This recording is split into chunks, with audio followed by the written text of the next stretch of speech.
race the three. That was actually Derek White's fingertips that blocked that shot.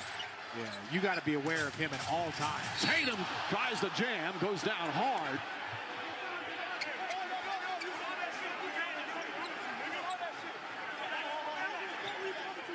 Horford talking with Caldwell Pope, and Tatum still down.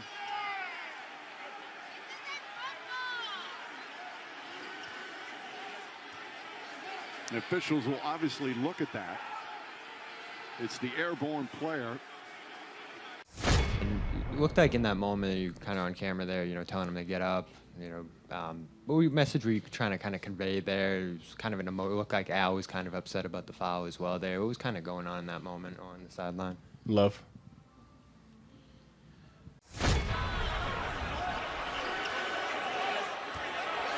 The officials will obviously look at that. And it looked like in that moment, you kind of on camera there, telling him to get up. What message were you trying to kind of convey there? It was kind of it looked like Al was kind of upset about the foul as well there. What was kind of going on in that moment on the sideline? Love.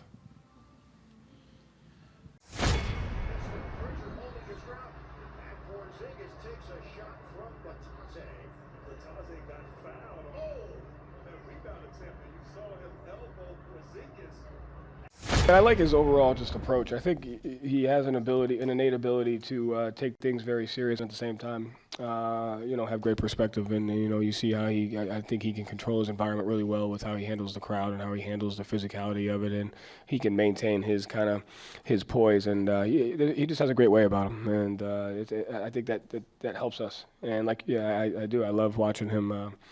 I like watching him bleed on the court. I think it's important, and then he comes back in and does his job. So I do like that about him. So you're only as good as your teacher. So spend some money, hire a great coach, and you'll have a better chance of success. All professionals have coaches. Amateurs don't. Like even Tiger Woods, greatest golfer on earth, had a coach, and amateurs don't. That's right. Here's Darryl. Warming up their third pitcher, well hit to left center field. Out of here, Darryl Strawberry's first major league home run. I have found in my life, in the world of business specifically, that amateurs do not have coaches and professionals do have coaches. So when you look at a guy like Kobe Bryant, who played at the top levels of the NBA, or you look at Michael Jordan, these guys both had a strength coach. And a lot of people don't know that. I mean, these people had Tim Grover was the strength coach for both Michael Jordan and Kobe Bryant. People look at your career and they see the success, but they don't see the coach that you had. Could you kind of maybe speak into someone's life out there who's maybe struggling in an area, whether it's accounting or sobriety or fitness or whatever area of their life where they need a coach, but they're resistant to being coached? Yes, I think that's because of lack of confidence. Most people believe that they have to do it all on their own, and nobody does it on their own. Great athletes don't do it on their own. We have coaches to help us, and that's the behind the scene. People just look at us run out there, and they look at our performance and everything. Yeah, we're great at that, but you know what? Somebody's been behind the scene pushing me to get to there, and that's what people need to do. Learn about their own self and business or whatever it may be you're trying to achieve. You can't achieve the next level just by yourself. You need somebody to guide you and help you navigate yourself through the challenges, because the storms of life is going to come. And when you get in the middle of the storm, if you don't have nobody there, you're going to drown. And I think that's why people don't achieve success most likely like most of us. As great athletes, is because we have that behind, and we know that's our motivation right there behind us. And I think if people can relate to that and allow someone to be into your life, someone that's not going to sugarcoat it, someone that's not going to tell you you're great all the time, someone going to tell you need to get off your butt, you need to hustle, you need to work hard. And if you do, you will be able to achieve. That's what most people don't have. And I think that's the challenge. Most people, if they challenge themselves to allow somebody else be a voice inside of them, then they can become all that they want to be. You chose to go somewhere. You said, man, I can go and I can get better. I can go and I can learn. I can go and I can maybe go from where I'm at to where I want to go. But one of the most important things that you will ever do or not do in your life is to value and seek wise counsel. To be coached hard means you have to be willing to be uncomfortable. What kind of growth have you had since you and I have been working together over these past few years? 3.45 million. I got those stats before I got on here. So you've grown by 3.45 million. Yeah, 3,450,000.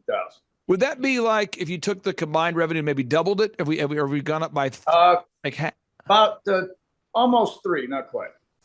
Can you talk about just maybe the impact it's made on you, knowing that, okay, I'm going to pay this guy this amount of money. I'm not going to get a random fee or a random charge, or he's not going to, go, oops, we had 2 calls, so it's more, or wow, we didn't meet this week, so it's less. Can you talk about just knowing in your mind that you got the graphic design, the photo, the video, the web, the search, the ads, all of that is a monthly thing? Yeah, I not too long ago, I looked at what the average percentage of sales was spent on marketing, and I'm like half of the bottom number is what spent on marketing. Obviously, my marketing's working because we're tracking it, right, and the sales growth. And as far as the SEO and like I've messed up and didn't send money to the hosting service and crashed my website. Clay had it back up in half a day. It's really great to have somebody call, just fixes it. I can do it. I do. You do it. You do. So it's very powerful to me to have somebody that no matter what's going on, no matter what crashes, you can take care of it. And I'm very convinced that it's a great bargain. I don't know how you do what you do as cheap as you do, but it actually is super economical for me. Man, if you want change, you need to change, right? And if you knew what you needed to know to change it, you would have already changed it. So it might be good to get some knowledge. I always say this: you're stuck at your level of knowledge right now. So if you don't increase that, you can't go anywhere. And especially in the area of business, most startups are technicians, right? A lot of technicians are kind of arrogant and don't think they need any help. Never even read a book on business. That was me. And then wonder why you're having trouble running one, right? So it is a huge win to actually start learning about business. And I read books now, and I value knowledge. But it was a journey that really took the lid off of me, or I'd be in crisis right now at 65 and having to twist wrenches still and be in that mode I was in when I came to you. So I would encourage everybody, even for your health, your marriage, fix it. You need to fix it.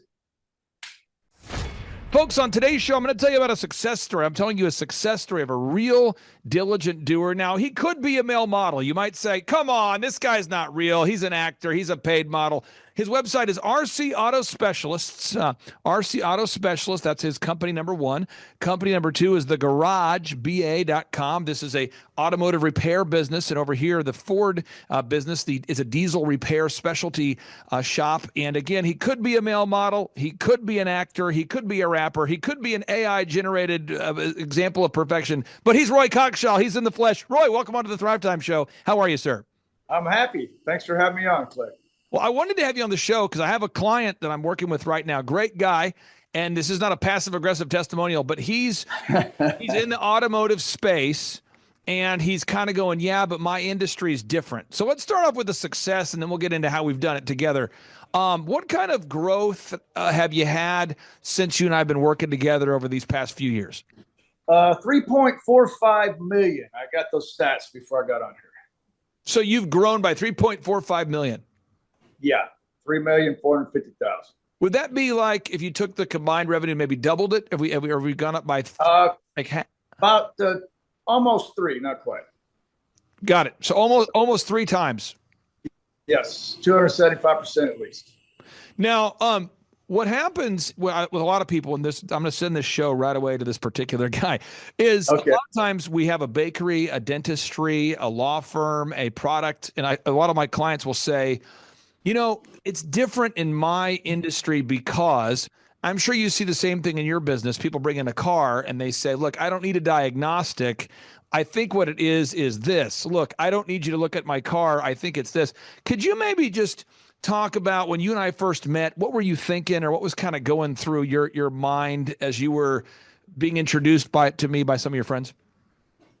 Yeah, I was in a crisis situation on my second business. I was minus 250,000. Now my first business went pretty good, but I was a mechanic trying to run a business. I wasn't a businessman, and that second one taught me a pretty good lesson. So a good friend of mine, Aaron Antis, recommended you, and so that's why I reached out to you. And when we and I first started working, I always tell people, they say, how do I grow a company? And I'm going to pull out my sheet, or at least how I look at it. I'm going to pull it up. I'm going to go to rumble.com. I'm going to pull up our recent business videos so people can see this. And if anybody out there, you want to follow along, go to any of my business shows. I always put the proven plan in those notes. So let me pull this up real quick. Yep. And I'm scrolling down, and here we go. So people say, what's the most important step I need to take to grow my business? I said, there's 14 steps, but let's go one by one. The first step is you have to know your revenue goals.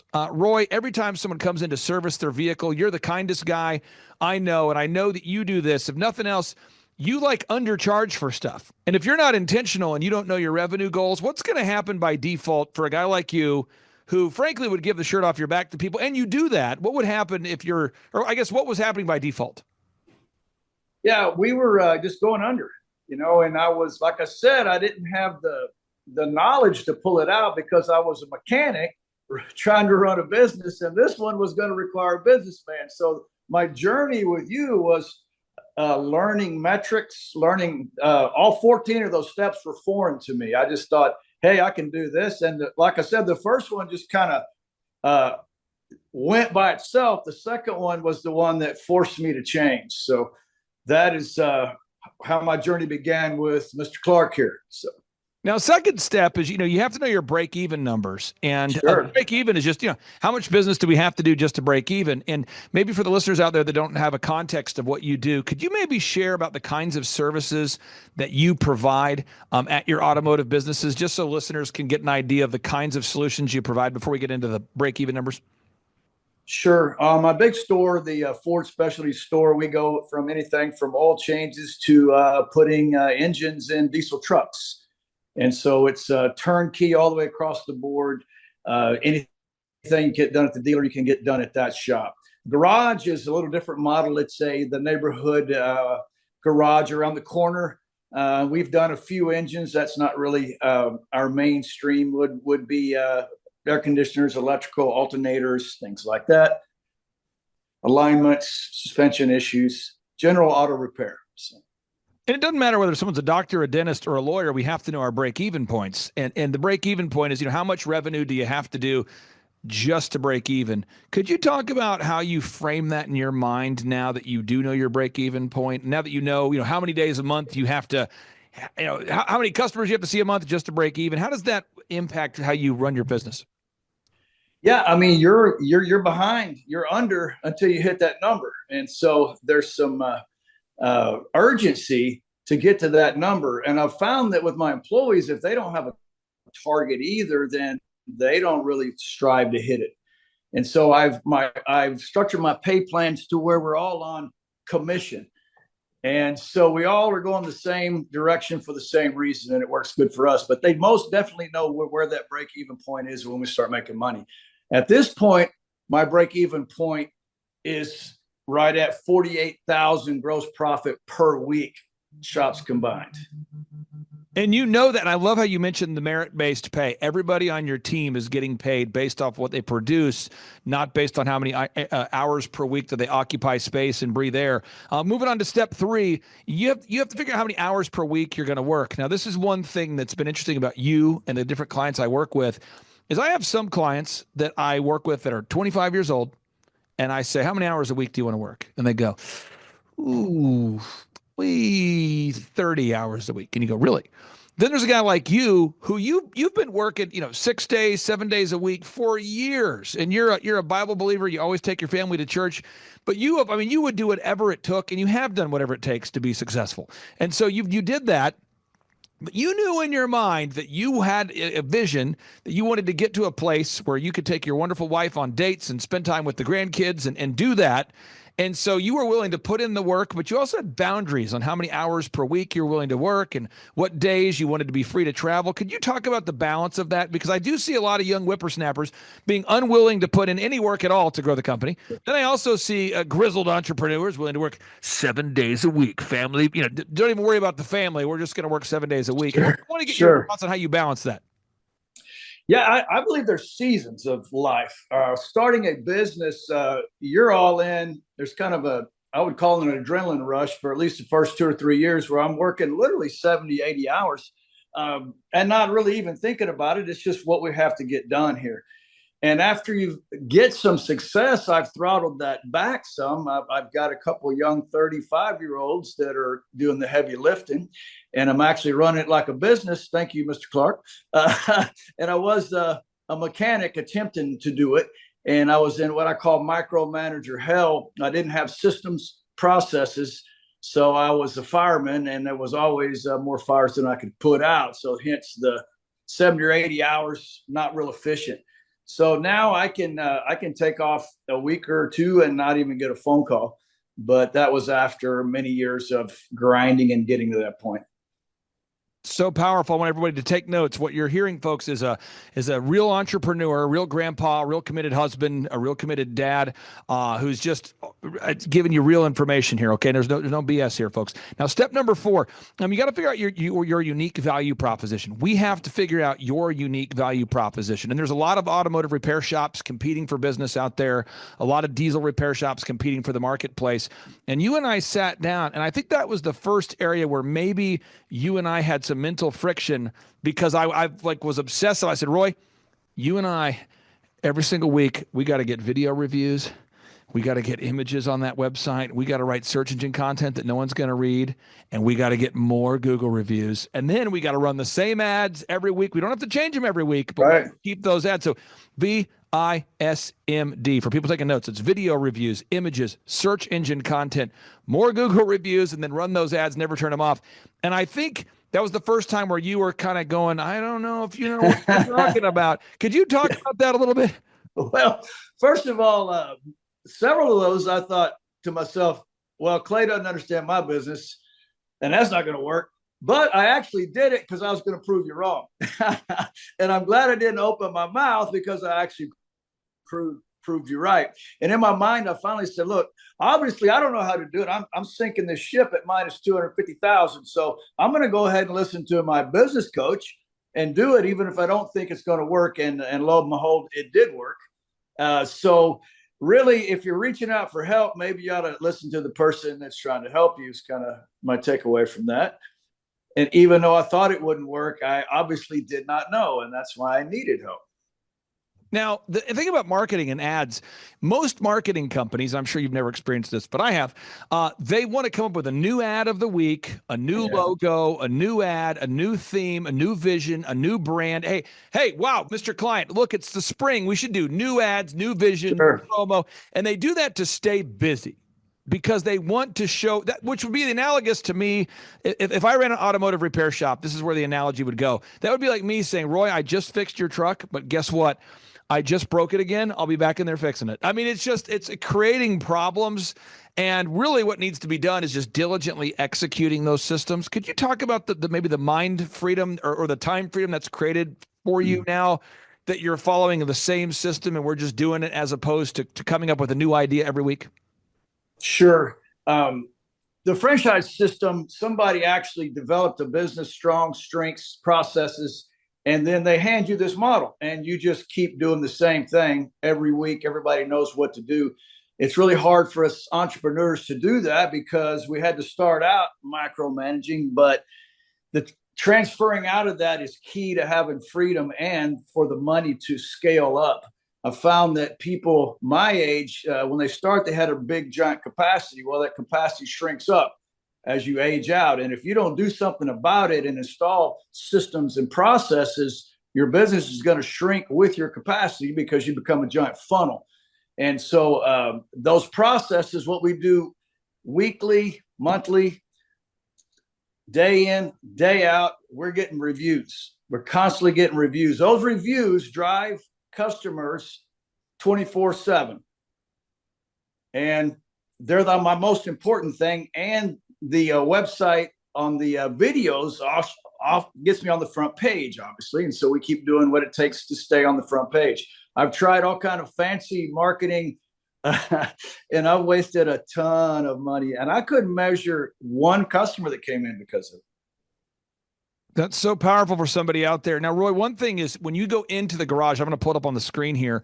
When we go to the garage automotive repair shop and the RC Auto Specialists, you and your family, you guys have really taken a pride and ownership into running it in a way where it creates a nice atmosphere. It's a good place to do business. When you go there, you don't feel like you're going to a prison. A lot of automotive repair shops have a prison theme going on. Sure. You've worked really hard to create a nice atmosphere. And when you and I first started working together, we went in there, we kind of overhauled that lobby. We did some nice changes to the website. We updated the website so the website looked as good as the location.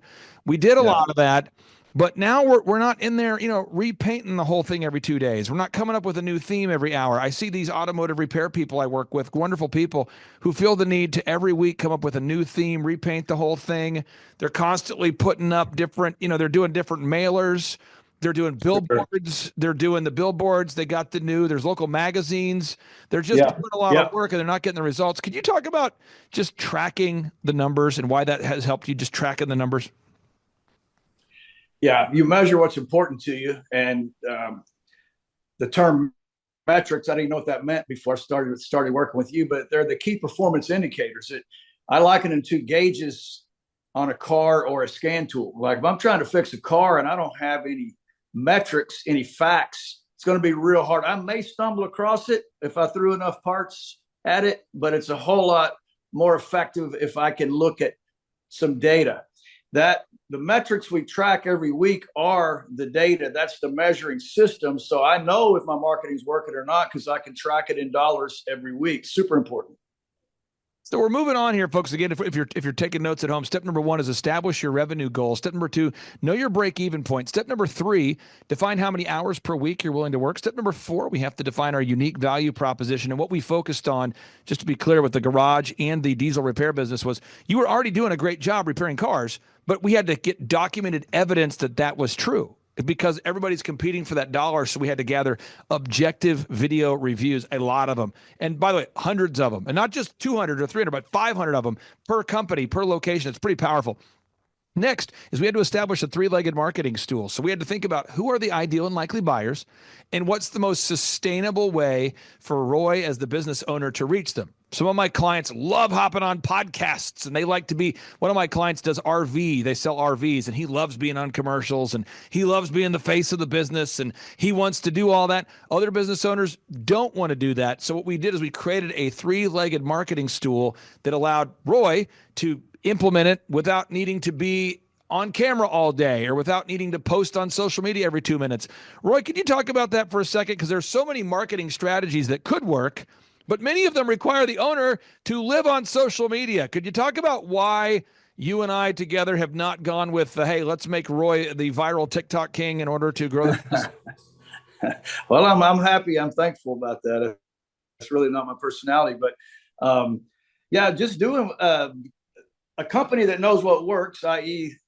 Clay Clark's company. I don't know how many, you work at 600 companies. You've been doing it for what? How many years? 15 years? 20 years. 20 years. So after a while, just maybe you know what you're doing, I think. So with the marketing, I call it the low-hanging fruit marketing, the stuff that actually works, best value. I can go on radio, but my ROI goes down significantly.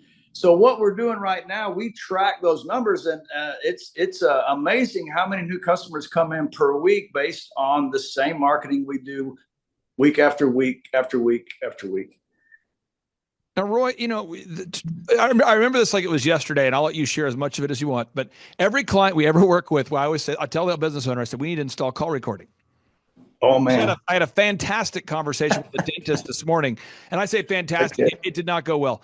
And I was on the phone with Mr. Dentist. I said, Mr. Dentist, I know you're paying me to help you. I really want to help you. And he says, I just have pushback on the call recording. I said, well, why? He goes, because if I play the calls, it's going to create an awkward culture. And we found out that his daughter is the one answering the phones.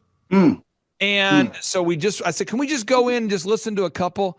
And they were rough. I mean, and it was like, didn't want to know. So I said, do we have anybody you're not related to? He said, well, one more, that we got a lady we know from church. We play the calls, and they were actually not in any way, shape, or form following the script. And she was trying to convince the patients that the dental practice was super busy and that they'd shut down for the day and that people should just call back. Wow. So around 3:00 every day, she's going, yeah, we're all booked out, but the doctor, he's all gone. But if you could just call back on Monday. And so she was trying to make the business conform to her schedule, which involved leaving early. Aaron Entis, who you referenced earlier, who referred me to you, Aaron found that people on the phone were using his phone line to poach customers. So he had people on his phone saying, thank you for calling Shaw Homes. How can I help you? And they would answer the phone, these salespeople, and they would refer the deals over to other home builders that were willing to pay more of a commission. I mean, when you started putting call recording in place, did you discover anything exciting? Wow. I was at a loss of why the garage was struggling so bad and why customers didn't come back. And I listened to 3 phone calls and went down and fired the manager on the spot. It couldn't have been any worse if he was, I don't know that he wasn't on purpose trying to tank my business. It was so bad. And then I realized he's representing me. I mean, just a sketchy human, bad. So it was a key to turning that thing around, because I remember you said, oh, there's a couple of rats in there. I go, no, these are good people. And I mean, you better check, because these were not good people at all. So I almost, I don't know, a couple of people stayed, but I had to turn over the whole staff. And that's when things started getting better. But I wouldn't have known if I didn't hear. Now, again, Roy's implemented the scripts. We talk about installing sales systems. I'm talking about scripts, folks. I'm talking about pre-written emails. I'm talking about recorded calls. We have a whole system for this, and Roy has implemented that. Step number 8, you got to track how much does it cost you to gain a new customer. So every week, Roy and I, we track those numbers. We look at them. We go, okay, we spent this much on advertising. And just to be clear, this is remarkable. I want people to know this. We're down right now to spending about $150 a week on ads, which is incredible for a location where, I mean, there are people that reach out to me, and right now I'm thinking about this automotive guy that I'm going to send this to. He's spending right now over $2,000 a week on ads, and you're now down to 150 a week on ads or less. Could you talk about just the idea that tracking every single week? I mean, because we've been doing it for years now. I mean, how many years have we been doing this? I mean, because we've been doing it for years now. I think 2016, I believe. Yeah. So we're like 9 years into it, and we're tracking, and you can see that number of that you were spending on ads is going down. Can you talk about that a little bit? I did the same thing. You get a couple of slow days and somebody tells you they can just overwhelm you with customers. It always takes a little more. But if you're not measuring, you don't know where they're coming from. You don't know if you're bringing in one. I'll never forget this young man just got out of college, and he had a marketing degree, and he's all excited about how he's going to just, explode my business. And so I think it was ClickFunnels or something. And the young man really believed it. I mean, he was passionate and he believed what they told him. So I said, well, how much do we got to spend to know if it even works? And he gave me a number. Well, I doubled it. I said, well, let's double that number and let's do it for a month and see if I can. And we ask where people come from, because we vet our customers at the counter. And so, and I said, let's give it a month. So he did all this stuff, and not one customer said that's where they heard about us after a month of doubling what he said it would take to make it work. But he believed it. He was sincere. He was just sincerely wrong. So again, working with somebody that actually knows what works is pretty important. Now, step number 9, I want to brag on Roy for a second, folks, for anybody watching this. We all have different strengths and weaknesses. One thing Roy does really well is he's organized. And it's hard to build an organization unless you're organized. And I would say 90% of the clients I work with are not organized. And so when you go to the garage or RC Auto Specialist, everything has a place. Everything's organized. You can leave knowing that your vehicle is going to be repaired with quality and a focus on quality, taking care of your vehicle. That's something Roy's always done. But if you're watching today's show, I won't mention the name of the company, but there was a bakery I'd worked with for a while, and I'm not kidding. Every meeting, she would take a call. Clay, I got to take the call. What's going on? Sorry, someone's calling me. And then I'd say, what happened? She goes, oh, they ran out of eggs. I'm like, okay. Next week, Clay, got to take the call real quick. Sorry. They ran out of flour. Got to take the call. They ran out of toilet paper. And I'm going, hey, we're focusing on the marketing and the accounting and the systems and the legal and the tracking. But your core thing is you make cookies and bakery items, right? How often do you run out of material? She goes, oh, every day. It's like every couple hours. It's just a zoo. So again, if you're out there today, you got to be organized. We'll help you with that. We didn't have to help Roy with that, but we do help. We most of our clients, we do have to help on that. Next is managing. Step number 10. I would argue that managing people is the hardest thing for compassionate people to do, holding people accountable to a standard of excellence. And Roy, you've done a great job of really assembling an all-star team piece by piece, almost like the NFL draft. Every year, if you have a team that's a loser, you got to go acquire a good guy, another good player, maybe do a trade, maybe do a different. And you've built a wonderful team now. Could you talk about maybe the pain of recognizing that someone's not a good fit and yet needing to, you want to be compassionate, but you also know that if you don't fire a bad employee, the customer will fire you. Could you talk about that? Because you've really built a great team now. Yeah, we have the best humans we've ever had, but that was on purpose. And so one thing I've learned is to hire slowly, fire quickly. If you know you've made a mistake, it really affects the whole team, the whole atmosphere of the shop. One bad guy, I don't care how much work he's putting out, it is not worth it. I believe there's a proverb says, get rid of the mocker and all strife will cease. And I mean, the whole atmosphere of the shop changes. So now I've left it up to my employees. I say, if I hire somebody, I stick them in here and they don't fit our culture, you just let me know. So 2 of them lasted a week. It's not worth it. I won't do it. And like I said, we do well, but I've got good humans, no drama. Everybody shows up to work. They're family guys, but it was on purpose. I'm telling you, I've been through a few.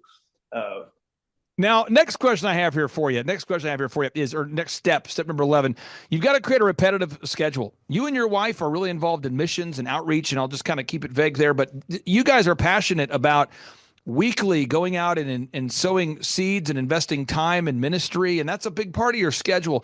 Could you talk about the importance of you and your wife having a schedule that you two agree on? Because you guys have that, and a lot of clients I see, it's the husband and wife have a very different view of how the schedule should be, and rather than just agreeing to disagree or setting a schedule that works, there's a constant fight. Could you talk about just the importance of you and your wife having a schedule you both agree on? Wow. Yeah. How can two walk together unless they be agreed? You know, she's right underneath the Father, Son, and Holy Ghost as far as any success I've had, and not blown it up 3 or 4 times. So I'm very thankful for her. So she's a high priority for me. And so we have come to an agreement about how much we're going to work and where we're going to be. And we have determined to be together. There was a season there that we couldn't, but we changed that pretty quick. So it wasn't healthy. And then I look back behind me and see how many people have been together. We've been 37 years now. And I mean, it is a huge win over any of these businesses, but it ties to those businesses. I could not have done what I've done without her back behind the scenes. You know, she's my strength. So we agree on everything. If we don't, I'm going to park it till we do, because that's that important to me.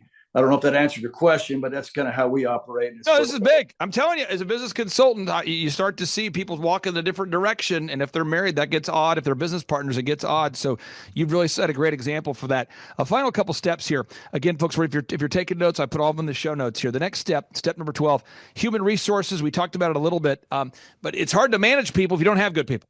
So I would just say never stop hiring. That's one thing I obsess on. Roy, you've quickly adopted that. Most business owners will fight me on the idea. They'll say, why should I always be hiring if I already have good people? Roy, what do you say to someone who says, why should I always be hiring if I already have good people? I've lost 3 people in 1 week. So you better have some back on the bench ready to come in, because trying to find them when you're in crisis situation, you usually end up getting a bad hire or two just out of desperation to get a human body in there, and then you have to back up and punt again. And so we have a several deep applications, people that we know, and if there's somebody really good, I'll make them a spot. I will pay them, and it looks like you're losing money. I'm not, because there will be a need, and when you need them, you can't find them. That's what I found.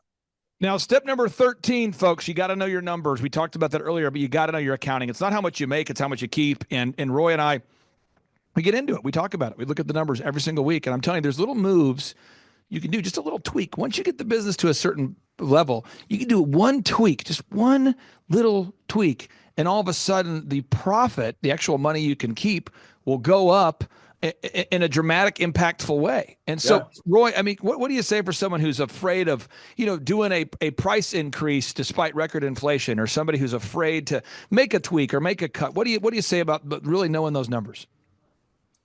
Yeah, we did 6 million in sales last year, and we did just call it 6% better. It was different at both shops, but average 6% better to the bottom line. Well, that's $360,000 of profit that for 6%. That's substantial numbers. That's life-changing money that is on top of what you were doing before, without even bringing any more cars, just being more efficient, cutting waste. You've had me do several things, going through with changing credit card companies and fees and different, just going through and checking all the monthly things that are automated that you're not even using anymore. I mean, and these little percentages add up at the end of the year to a big number, especially when your sales numbers start going up significantly. Now, step number 14, I would ask anybody watching today's show, what's the purpose of having a business? I would argue that every day that we have is a gift from God, and what we do with it is a gift to God. And a business is simply a vehicle that allows you to give more, be more, make a bigger impact. And that's how I look at it. And I know, Roy, you're a Christian business owner. You don't have a sign that says Christian business owner, Roy Cogshaw, but you are. And I know that the profits that you make, you and your wife like to sow seed into good ground and support missions. Could you talk about how you view a business? Like, what's the purpose of a business at this point in your life? Like, what is the purpose of owning a business? Yeah, at this stage of my life, I was just trying to get some money and get out of crisis, and starting the business. But we have a nonprofit that the businesses fund. It's closer to a foundation at this point. I always say you'll do more for a higher cause than you'll do for yourself. Like I work night and day and side jobs for my family. I wouldn't have worked that hard just for myself, but there's a higher purpose now with I call it doing some 10,000 years from now stuff. That's really what flips my switch now. And I'm going to do a third, but I don't need any more money, but I want to be able to give some more money. Right. So that's going to require a third. I also have some really great humans that work for me, and they make really good money. They can work 5 days a week and enjoy their family. That's super important for me to have. Also, I actually enjoy being around these guys. So starting a third will give some room for movement, and everybody can move up and make more also. So that's what flips my switch, Okay, my final two questions for you. Here we go. Okay, all right. When you pay me, I pay. We deliver service for you. What I know that you and I have a meeting every week, and at that meeting time, the purpose of that meeting is to make sure that we identify what needs to be discussed. We identify, we discuss, and we solve. What am I saying? We identify the biggest limiting factor, we discuss the best way to solve it, and then we solve it. So identify, discuss, solve, IDS. We do it every week.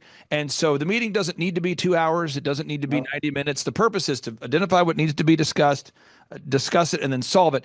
And for me, it's peaceful knowing that I'm working with 160 people that I actually care about, and knowing that they're going to go out there and take those profits and do great things with it.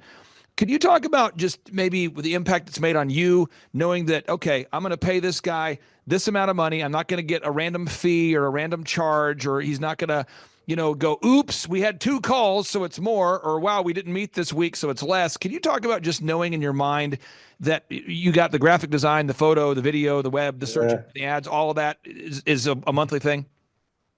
Yeah. Not too long ago, I looked at what the average percentage of sales was spent on marketing, and I'm like half of the bottom number is what spent on marketing. Obviously, my marketing's working because we're tracking it, right, and the sales growth. And as far as the SEO, and I've messed up and didn't send money to the hosting service and crashed my website. Clay had it back up in half a day. It's really great to have somebody call, just fixes it. I can do it. I do. You do it. You do. So it's very powerful to me to have somebody that no matter what's going on, no matter what crashes, you can take care of it. And I'm very convinced that it's a great bargain. I don't know how you do what you do as cheap as you do, but it actually is super economical for me. Now, Roy, what do you say to anybody out there that's thinking about going to thrivetimeshow.com and scheduling a free 13-point assessment? They're thinking about coming to one of our conferences to see Tim Tebow. They're thinking about maybe coming out to a conference to see an Eric Trump, or thinking about scheduling a free consultation. What do you say? Man, if you want change, you need to change, right? And if you knew what you needed to know to change it, you would have already changed it. So it might be good to get some knowledge. I always say this: you're stuck at your level of knowledge right now. So if you don't increase that, you can't go anywhere. And especially in the area of business, most startups are technicians, right? A lot of technicians are kind of arrogant and don't think they need any help. Never even read a book on business. That was me. And then wonder why you're having trouble running one, right? So it is a huge win to actually start learning about business. And I read books now, and I value knowledge, but it was a journey that really took the lid off of me, or I'd be in crisis right now at 65 and having to twist wrenches still and be in that mode I was in when I came to you. So I would encourage everybody, even for your health, your marriage, fix it. You need to fix it. Roy, you're the best joke giver I've ever seen. You have a delivery. It's a mastery. I'm not trying to paint you into a corner. I know you have a good joke. And okay. Give yourself a moment to get ready for that joke. If you're watching this right now and you don't find this funny, there's something wrong with you folks psychologically. Roy's the best joke. Every week he has a different joke. So, Roy, I'm ready. What do you call a man with a toe growing out of his knee? Tony. Yes. Does your wife feed you these jokes? Where do you get this endless source of jokes? She rolls her eyes. She's not one of my biggest fans on the jokes at all, but it doesn't slow me that much. Well, thank you. He's a comedian. He's an entrepreneur. He's a husband. He's a great dad. He's a committed Christian. I encourage everybody out there, check out his websites. He's a real guy. Roy, thank you for carving out time for us today. I really do appreciate you. All right. Thanks, Clay. Have a great day, brother. Take care. Bye-bye. All right. Bye. One of our accountants had said, you've got to meet this guy, Clay. So we ended up meeting with Clay, and he's helped us go from right before we opened the third location now to 6 locations. And so we've more than doubled our revenue. And these are ground up build gyms. And so it's not, the barrier for entry is pretty high. It's 20 plus staff at each location. So yeah, it's been a lot as far as running systems, checklists, workflows, who does what, when, and how, training us on that. Clay's helped a ton. We would not be where we're at without him. So huge win. Charles, from an ROI perspective, if someone's going to look at it and go, return on investment, I pay you $1,700 a month. Will I make more money than I'm paying you? How would you maybe tackle, or how would you respond to, what kind of return on investment have you seen for the $1,700 a month you're paying?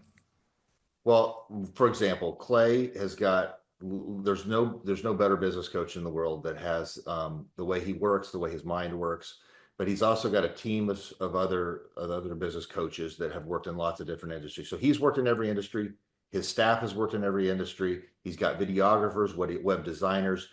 I mean, just for the fact of like just the website alone is worth the $1,700. Just the ability to take any of their proven systems, whether that's a marketing thing or whether that's a staffing thing, like one thing done in the month pays for itself. And then to understand this, there's a part of where, some week you may be like, well, you know what? I'm not getting a whole lot out of this call. But the bottom line is, it's like when you read the Bible, there's times you're just reading it and then you're like, you know what? And then you read it that one time and it's like, God really speaks to your heart. And the whole truth is, it's like, there's no way that you can get that kind of value for $1,700 to have a whole team of coaches, graphic designers, web developers, anybody that has that type of knowledge, in your back pocket. And then and the whole thing is run your business with being somewhat conservative. Make sure you don't run it to the edge all the time. But by doing that, you have that skill set. You have those tools on your tool belt. Yep. And I just think it's just like the cost of doing business. Like just understand it. That's what I think. Sometimes the payment we make, I feel like, is peace of mind. Even because there have been multiple times throughout the years that we will either be butting heads on something, we're super confused about something, we're fearful about something in the market's changed, and it's a quick call to Clay. Well, Thrive Nation, it's a very special occasion because a lot of times on the Thrive Time show, I get to interview people that I am friendly with or have an acquaintance with, that kind of thing. And I enjoy that. But it's really an honor whenever I get to interview someone who I consider to be a friend or people that I consider to be friends of our family. And it's awesome when we can celebrate a success story because it's a life-giving thing. And for somebody watching today's show, if you feel you need like a checkup from the neck up, if you feel stuck, if you feel like you don't have the resources to get started, but you have the resourcefulness, maybe today's show is the show you need to hear, because this is a couple. They started this business together out of their house, and they've now grown it into a multi-million-dollar, super successful company. And I've had the opportunity to work with them in a consulting or coaching capacity over these past 5 or 6 years. And I am so excited to have them on today's show. And with that being said, Amber and Charles Kola, welcome onto the Thrivetime show. Amber, how are you? Great. Thanks, Clay. It's awesome to be on here with you. Yes, we were excited. Okay, so I got to ask this real quick because people think you're a hologram. How long have we had the opportunity to work with you, or how long have we worked with you guys together from a kind of a coaching relationship? We probably started back in 2017. 2017. Yeah. So yeah, we're looking at 7, 8 years. Yeah, I mean, it's coming up on 8, probably. It's a little over 7. And from that time, I mean, you guys have experienced tremendous personal growth and business growth. I mean, could you, Charles, maybe talk about, I'm not looking for your specific financials, but could you maybe talk about maybe the size you guys have grown over these past 7 or 8 years at kolafitness.com? Absolutely. Yeah. We started off, we were getting ready to open our 3rd location, and one of our accountants had said, you've got to meet this guy, Clay. So we ended up meeting with Clay, and he's helped us go from right before we opened the 3rd location now to 6 locations. And so we've more than doubled our revenue. And these are ground up build gyms. And so it's not, the barrier for entry is pretty high. It's 20 plus staff at each location. So yeah, it's been a lot as far as running systems, checklists, workflows, who does what, when, and how, training us on that. Clay's helped a ton. We would not be where we're at without him. So huge win.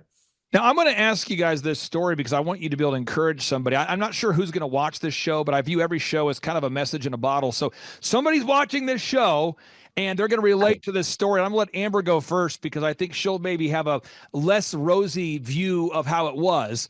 But you guys started kolafitness.com doing personal training to individual clients in your actual home. So like your living room was where the squat rack was, or the bench press was in the kitchen, or Amber, what was that like when you started kolafitness.com? Well, I think when you're starting something like that, you don't see bigger picture. You're not thinking that far ahead. You're just kind of thinking you have to work, you have to survive, you've got to make money, you're doing what you love. And so with that, it was kind of more as of a survival. And also, we couldn't afford furniture to go in our formal living room and formal dining room. Yes. And so we were kind of stuck in a situation where Charles needed a place to train and he had a full clientele. And so we just went, well, why don't we find like a big universal piece, stick it in the living room because it's just an empty room. And the dining room became more of the office. And so we bought a big universal piece and threw down some rubber flooring, ripped up the carpet, and put some big mirrors on the wall. And we just started doing what we needed to do at the time with I definitely did not think it was going to be in my house for a couple of years for sure.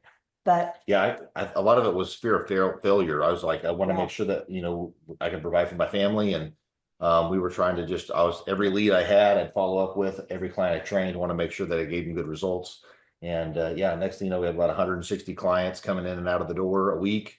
And it's me and about 4 or 5 other trainers training out of our living room. And so it became a revolving door of fitness. And then Amber also did some hair. So she had a hair salon in the back of the house. So it's like a training studio in the front of the house and then a hair salon in the back of the house. So yeah. Now, the win. Now, I want to share this story because I don't know if I've ever shared this story with you, but I think our listeners need to hear this because your story is better than mine. But let me just show this to the listeners real quick here. If we go to 111th and Memorial in Tulsa, Oklahoma, my wife and I, we were 20 years old-ish, and I remember I was so excited to be able to build our house. I remember telling my wife, honey, we can afford to build a house. We are going to build a house, a brand new house. She was so excited. I remember we were driving down Riverside. She was like, we're going to buy a house? I go, yeah. She's like, we're going to build a house? I'm going, yeah, because we're, young couple. We'd just been married a couple years. right here at 111th and Memorial. I found a builder named Rob Brewer who did a phenomenal job. I would hire him again. And this is a true story. So I built this house from scratch. And so my neighbor comes by, Wendy, God bless her. I'm not going to mention her last name. Wendy comes by and she's like, "Hey, what are you doing?" I go, "What do you mean?" Because I'm having like 40 couples a week that are walking up to my front door, hanging a right at my office. And there's, not kidding, there's probably 8 DJ vans in my backyard. And she's like, "What are you doing?" And I'm going, "Well, what do you mean what I do?" She's like, "This is a residential neighborhood. What are you doing?" And I said, "Well, I'm running a business." She said, "You can't run a business here." So I had back here in the backyard, no kidding, I had 8 different vans back there. And then neighbors kept asking me if I was running drugs. I mean, people were concerned because the first DJ would come to load up gear at 4 in the morning, and our last guy would come home at 3 in the morning. And it was just a wild thing. So I got to ask you, with the gym, Amber, how early were people coming to work out, to do squats and bench press and cardio? What time were they showing up? How many people were showing up? Oh, yeah. So Charles he's relentless, and he'll fill any hour he can. And so he would start as early as 5 a.m. with his first client. And, sometimes it would last until about 10 o'clock at night. And so it was just a revolving door. And we always blocked out the middle of the afternoon at 2 o'clock every afternoon. And him and I, and as we added staff, we would all work out together. So it became this big, workout session together. It was awesome. And this is a real thing. Now, Amber, I'm not looking for anything super salacious, but I mean, did you ever have awkward situations? I mean, because you're sleeping there, you're living there. Do you guys ever have just like, I remember with the DJ business, my wife, about once a week there for a while, she would come downstairs and one of my DJs would get, "Clay, where's the bathroom?" I'd say, "Right there." And they would walk into our master bedroom and I'm like, "Get out of there. That's my bathroom, you sicko." I mean, did you ever have just weird client interactions? Oh, yeah.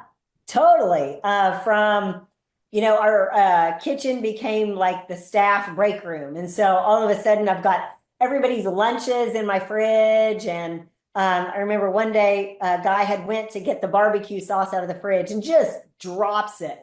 And it just shatters all over the kitchen floor. But his client was here. So he looks at me kind of like, and I was like, just go.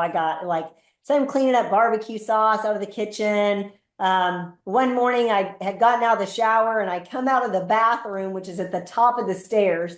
And I'm just making that short little jag over to my bedroom door. And so I have my hair in a towel and a robe on, and I open the door, and right there at the bottom of the stairs, Charles has one of the clients doing calf raises. And they just, "Good morning." And I thought, get this out of my house. So the trainers napping on the couch between clients. And our middle son was in pre-K at the time. And so he'd come home half the day and he'd sit on the couch. He was just so little, his feet would just stick straight off the couch, and he'd try and watch cartoons. And there would be someone on like a ab mat on the floor right in front of the TV doing crunches. That's right. And so he's just watching his little cartoons as someone's doing crunches in front of him. And so, the whole family was in on it. I just remember when I was building DJConnection.com, I would train my DJs out of my house. So we would practice announcements like, "Ladies and gentlemen, coming up in just a moment, we're going to introduce the bride and the groom." Once again, ladies and gentlemen, get ready for the intro. And we would practice, "Ladies and gentlemen, coming up next, we're going to be cutting the cake." Once again, we got the bride, we got the groom, we got a knife. It should be exciting. And I'm practicing, and they have a script, and I'm practicing. So adult males are in my house, and we're practicing introducing, because, we grew DJ Connection to do 4,000 weddings a year. So I'm training 30 disc jockeys every week. So Havana, my oldest, who's now 20, she starts running around in the office going, "Ladies and gentlemen, coming up next, the cutting of the cake," because she had heard it so much. She's like, "Ladies and gentlemen, coming up next, the Soul Train line." She knew, because it was like, and I don't think if you're watching today's show and these stories, you can't relate to it. That's okay. But I'm just trying to make sure we're getting this idea. This is a real couple that I would now classify as a super success story, but they had to start somewhere. And it's not about resourcefulness. It's not about resources. It's about resourcefulness. Again, it's not about resources. It's about resourcefulness. Look at the backyard. I turned half my backyard into a concrete slab so that we could park all the vans back here. I mean, look at all the trees I planted to block the view. So now you look at Co-Law Fitness and you go, wow, this is a super successful company Wow, I want to be the next Koloff Fitness. Wow, these guys are really doing it. I want to be a KoloffFitness.com. I'll get the website to pull up in just a second. And people always come to me and they say, Clay, what do I need to do? What's the most important thing? I just had a guy today, huge ministry, multi-million-dollar, massive ministry, called me and said, what's the one thing I can do to grow my ministry? And I said, buddy, I'm going to send you today's show. There are 14 things that we need to do and a lot of details on those 14. So we're going to go step by step on today's show. I'll go back and forth between Charles and Amber, and for sake of time, we'll just go back and forth rapid fire. So here we go. And Charles, by the way, you get 60 seconds on the clock for each answer. So here we go. Box number 1, you have to figure out your revenue goals. You just have to know your revenue goals. You have to know your revenue goals. What are your gross revenue goals? What are your weekly revenue goals? What are your annual revenue goals? You have to know your revenue goals. Charles, why do you have to know your revenue goals? Yes, you have to know your revenue goals so you know if you're going to be making money or not. And for us, we want to make sure that we're staying bankable, that we can open more locations.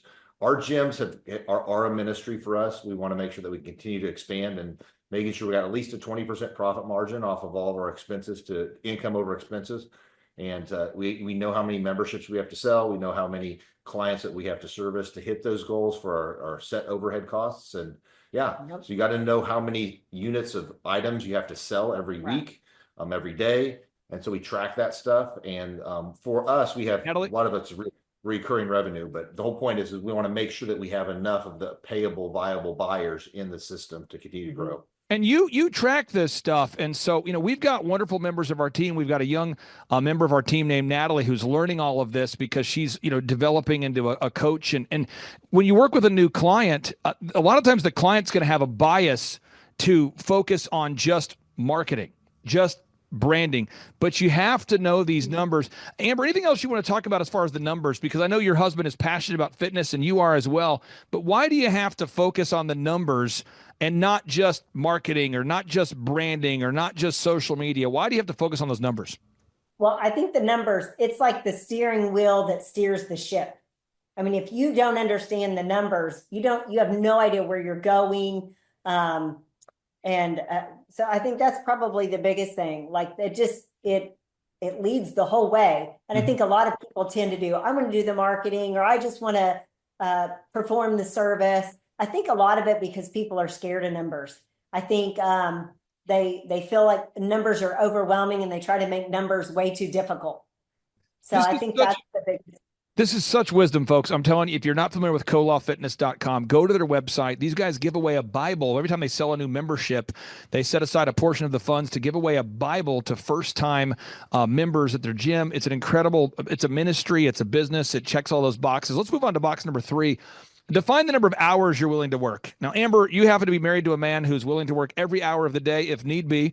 I will say this, though. Most of my clients, if I had to think about my 160 clients I work with, and I had to think about the average client, 90% of them are not willing to work as hard as you guys. Most of my clients are willing to work 40 hours a week or 50 hours a week. Some will work 60 hours a week, but nobody is willing to go sprint from 4 a.m.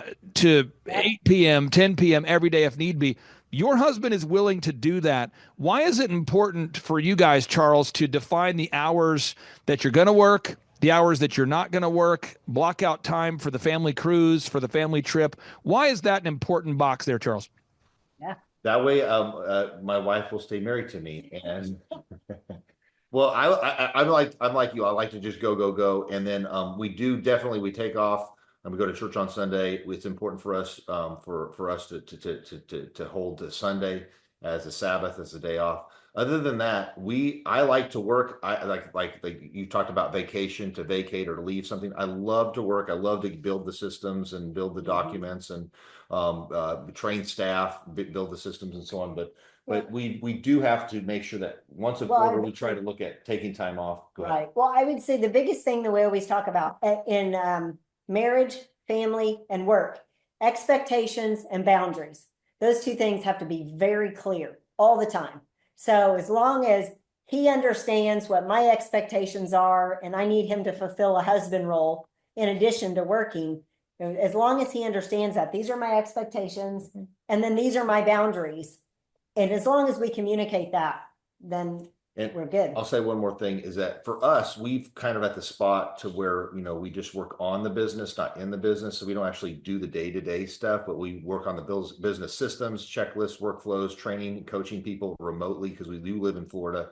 Our clubs are in the Midwest, Oklahoma, Texas, Missouri, and Kansas.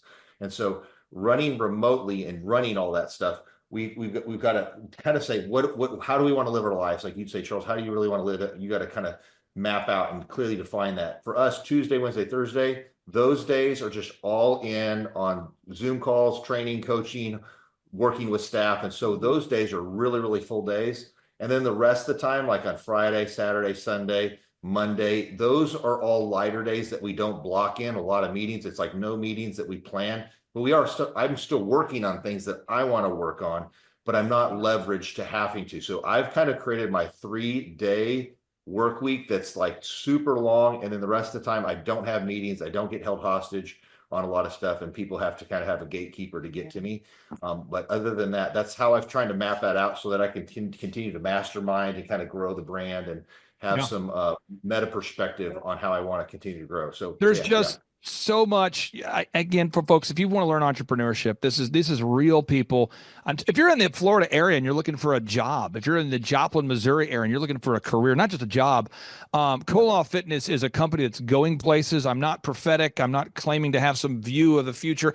I just see patterns. And I work with clients and I help them implement patterns that work. And I also know of the clients that'll work. Nothing works unless you work, right? So nothing will work unless you work. And I look at the Koloff family and I look at the fuel that you put into the business and the diligence that you bring. And I'm telling you, folks, this is a brand that's going somewhere. If you're looking for a career, check it out, kolofffitness.com. Box number 4 and 5, these kind of fit in together. Box number 4 is you have to determine your unique value proposition. That's a unique thing. But what is it that makes you unique? What is it that separates you from the competition? If you're watching today's show, let's think about your website, your print piece, your auto wraps, your business cards. Let's think about everything about your business. Let's think about the sights, the sounds, the smell, the ambiance, the employees you have. What is it that makes you different from the competition? What is it that makes Chick-fil-A successful when there are many other fast food chicken restaurants? What is it that makes Quick Trip super successful when there are so many gross, nasty, dirty convenience stores? What is it that makes Chick-fil-A successful? What is it that makes Quick Trip successful? What is the secret sauce that allows Brad Stevens, the coach of the Boston Celtics, to bring out a winning lineup year after year? Brad Stevens took a dysfunctional Butler College basketball team and turned them into a top 4 basketball team. Think about this. He took a college called Butler, the size of Oral Roberts University, and took them to the Final Four multiple times. And then he takes that same recipe and goes to the NBA, and they win a championship, and he's putting out a winner year after year. What is the secret sauce that allowed Phil Jackson to win year after year? Michael Jordan couldn't win a championship without Phil Jackson. He played a lot of seasons without Phil Jackson. He only won his championships with Phil. Kobe Bryant never won a championship without Phil Jackson. By the way, Kobe Bryant played a lot of seasons without Phil Jackson. What is that magic formula? A big part of it is you have to understand your unique value proposition. So, Amber, what is it that makes Koloff Fitness unique versus other, fitness companies? For us, it's culture, hands down. It's culture all day long. And we worked really hard at our first location to set the culture and make it what we wanted it to be. We wanted a fitness center that everybody could come be a part of. And I mean, not everybody likes it. But it's definitely our culture. And that was something we knew we had to be able to duplicate when opening other locations. And so that is probably the number one piece that we train, develop, encourage, that we're the biggest part of the company that we are still a part of is the culture part. Yep. And that's the big part. I'm going to just kind of jump on a little bit more. We're unapologetic in our Christian component to that. Think if Planet Fitness is the McDonald's of gyms, Koloff Fitness is the Chick-fil-A. And what I mean by that is we are a strong Christian culture. We hire and we look for people that match that. They don't have to be a Christian, but they do have to align with those values. All of Christianity summed up in one word is the word agape. That's an unconditional love. We want to make sure that we actually hire people that are into customer service, that likes people. Serving. Who'd have thought customer service? We're going to find people that actually like to serve people. And so we really vet that pretty heavily on the front side, on the onboarding, with our, like our Christian culture. We play a video, we talk about who we are, we talk about the Christian values, devotion to God, discipline in living, denial of self, dream great dreams for God's glory, determination to stay this course. So the Christian side of it is kind of strong. So either people lean in or lean back. And so when we do group interviews, this is where you've taught us a lot of great systems. You see people lean in and see people lean back. So when everybody's on the boat rowing in the same direction and they really match that value set, the culture is just better. And when you hire people that actually like people, they want to acknowledge your presence, close the gap, give them a fist bump, a high five, make somebody feel like the highlight of the day when they walk through that door. So we train people on those systems. So we took the culture that we did when we first opened the club, and we defined it into actual ways that we can role play and script it with our staff, so that you have not a purple hair McDonald's perpetually distracted crayon mark tattoo person. You have a person opposed to like a McDonald's, somebody that runs up to your car like a Chick-fil-A, that's you got their polo on and says my pleasure. So that's where we have to be very, very, very specific on how we do culture differently than the competition, who's just, scaling out like crazy. But people, like, the greatest currency in life is how you make somebody else feel. We want to make other people feel like the highlight of the day, and hire people that are sincere. They're just genuine, that truly like people. If you do that well, you have to lock the doors to keep people out. I'm telling you, folks, this is so important. I talked to a guy the other day who applied to work for your business, true story. And he's kind of a gremlin. I know him because he didn't get hired by a friend of mine. And so a friend of mine's like, hey, I didn't hire this guy. He's kind of a gremlin. I said, what do you mean gremlin? He's like, yeah, he's just kind of a curmudgeon, kind of a negative guy, Debbie Downer. And, he's got a big background in fitness, though. And he's into fitness, and he played at, sports at a high level, and he'd love to come work for you, Clay. And I go, okay. And he's like, yeah, I guess he applied for the co-law guys a couple years ago, didn't get the job. And I'm going, interesting. And I knew that and I met the guy. I'm like, this guy, I understand why you didn't hire him, and I didn't hire him either. And I'm just telling you, have certain standards. And if people aren't up to those standards, they can come back and reapply later after they turn that frown upside down. But you have a certain standard there. Now, box number 6, the three-legged marketing stool. At Co-Law Fitness, with every business we work with, every business that I work with, what we do is we develop a three-legged marketing stool. Now, I'll give you a moment, Charles and Amber, to reflect on this, and maybe this is true for you, maybe not. But a lot of my clients that come into my life, I think about Stacy Purcell, longtime client, great lady. I think about Shaw Homes, shawhomes.com. We helped Shaw Homes grow from $14 million a year to $150 million a year. I think about satellite phones. Tina, her company Sat123. We've helped them grow to $100 million a year of sales. I think about OxyFresh, oxifresh.com. We've helped them grow now to 500 plus locations. And every single time I sit down with a business owner, they have not a three-legged marketing stool. No. They have a variety of things that might work. And through tracking, we start to figure out what doesn't work. And so with Stacy Purcell, with her wonderful business, we found out that LinkedIn didn't work 100% of the time, thus saving her $8,000 a month by turning it off. I just had a client this week, true story, we found he was spending $4,000 a week on YouTube ads, Instagram ads, and TikTok ads. Got a lot of clicks, got a lot of views, no leads. Another client, I'm just a stream of consciousness. Another client of mine, they were doing mailers, getting zero response. Another client of mine was doing billboards to the tune of $6,000 a month between all their locations.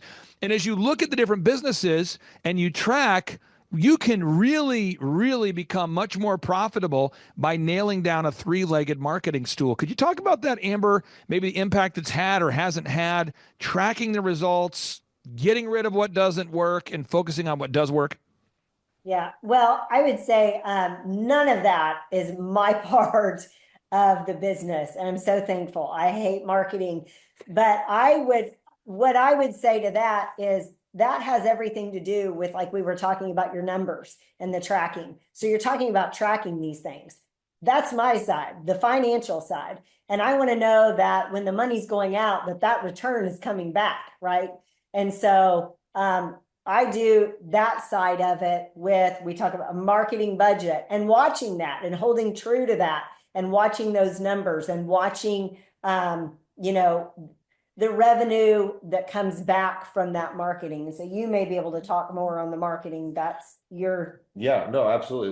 Well, we've tracked where they come from. Sometimes you do get clicks, or you do have, like, sometimes Facebook shows you making, but it's really not getting people to walk through the door and convert people into members and convert people into higher ticket items. And so you really want to make sure that what you're spending money on is actually quantifying out into dollars. And so Clay's really been good with us to track that. We've done that for years. And so we can really kind of see in our industry, we market, in a 5-mile radius, really heavy. That's kind of our ideal and likely buyers within that 5-mile radius or a 12-minute drive time. We target those. We see what marketing works best. And a lot of times it's the same proven stuff that Clay teaches with a lot of his clients, is really seeing to making sure that you're dominating on certain platforms. And I can go into that. But the whole point is Clay has done it in every industry. And when we follow the system, track it correctly, we can monetize our marketing dollars a whole lot better. And so there's ways you want to get in front of your ideal and likely buyer. We make sure we got the right product offering in front of the right ideal and likely buyer. And the things that Clay's been doing with his clients over the last 7 years with us, it doesn't change much. There's a few little things that adjust, but it's a proven system, and that's what works. And we've done that. We've gone from 3 locations to 6, and we've more than doubled our revenue. Right. So it's been a huge win. Well, I think sometimes people want to market in a certain way because that's the cool thing to do. Like, I want to be on TikTok. Right. If TikTok doesn't pay me, if TikTok is not, if it's not paying my bills, I could care less. Yeah. I mean, I can watch TikTok on my off time, but I'm not going to put my marketing dollars into it just because that's what everybody else is doing. And I think another part of that is everybody has marketing advice for you. Everybody thinks they're some marketing guru, because they see ads, and I don't think that's true either. Now, I'm going to ask you this, Charles, and I'm not ready for your answer yet. I got to mentally prepare myself for this, but you do not have the ability to not be honest here. Okay. So, a guy called me here today, and I thought, man, I'm going to send this to him right away. Okay. Guy reaches out to me. He's in the construction space. Okay. And he goes, this happens every day, by the way, but he says, what would a relationship look like if I hired you guys as my coach? If I hired you, Clay, and your team, what does that look like? And I said, well, we charge you $1,700 a month. So it's less money than hiring a minimum wage employee. That's what it is. We have a weekly meeting, and we follow a proven system. And anyway, and I said, there's accountability. There's kind of 3 parts to it. One is we have a team that helps you get your photography, your video, your web, your search engine done for you, all those things. The second is we provide coaching down a proven path. And then the third is we have workshops every couple months so you can kind of get a tune-up. And I said, Mr. Client, Mr. Potential Client, who I've known forever, I said, Clay Stairs describes me as the ass man. And he's like, the ass man? Ooh. And I said, yeah, Clay Stairs, longtime client of mine. He's been a client of mine for like 15 years. He literally tells people that I'm his ass man. And they go, what? Right. He goes, Clay has helped me grow my company, claystairs.com. He's helped me get into political office. But he kind of is like an irritant who follows up on the same things every week until they get done. So I wanted to ask you, Charles, how would you describe what the coaching relationship looks like for somebody out there that's saying, what is it like to work with, specifically me and my team? Well, to shoot you straight, I mean, Clay's highest desire isn't always your comfort in that coaching. His highest desire is your continued development, that you do hit your goals for financial. And a good coach, think of a good coach. A good coach tells you what you need to hear, because he doesn't just care about the comfort in the room or the comfort of the conversation. He cares about your character development, your personal development, to becoming the better leader. And if you want to run a great company, you have to be a great leader. You have to be the avatar. You have to be the great person. And Clay has really pushed that in me. And for me, like, I thought I've always needed that. And I was just like, okay, Charles, stay humble, stay coachable. And that's the biggest thing is most business owners, they don't have the ability to keep a humble, coachable heart and be willing to grow.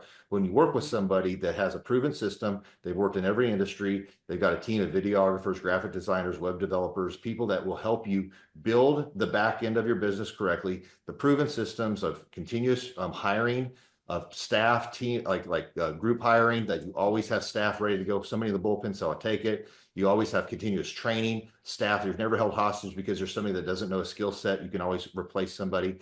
Because if you don't create a system, you're going to be a limited resource. And Clay creates the systems, helps you with document creation, file organization, and make sure you got that stuff so you have a proven template. It's really more like a franchisable prototype that you can handle the lowest skill set. So great people are great. but Clay's been really good at shooting me straight. If you have a humble, coachable heart and you're willing to grow and you take 2 or 3 action items every week, next thing you know, 50 weeks, 52 weeks in a year, you've got a bunch of systems. You got a way better website. You got checklists, workflows. You got staff following systems. You got backup for each position. Because if you don't have people in the bullpen, you're going to be held hostage. And so you want to make sure that you got the right systems, checklists, and personnel ready to go. And to run 6 different businesses in 4 different states, from Florida in the Midwest, so we don't live there, we have to have good systems, checklists, workflows, and so on, and making sure people are holding to that. Clay's been really great for helping set up those systems. So yeah, but it's to be honest, it's not always, the conversations are definitely sometimes challenging, but understanding that both parties, me as the client, him as the coach, is really trying to have the highest desire to make you grow into a better person and to help your company grow and be better. And for me, that's a good coach. And that's why I like working with Thrive and Clay. So, yeah. Amber, I wanted to tap into your wisdom on this. There was a statement that was made years ago by Robert Kiyosaki, and it really resonated with me. I heard this about 20 years ago, but he said, amateurs don't have a coach. Professionals do have a coach. And at the time I thought, you know what, from a legal perspective, I probably need a coach or mentor to help me. So I hired wintersking.com, and I've used that company for 10 plus years. It's really helped me.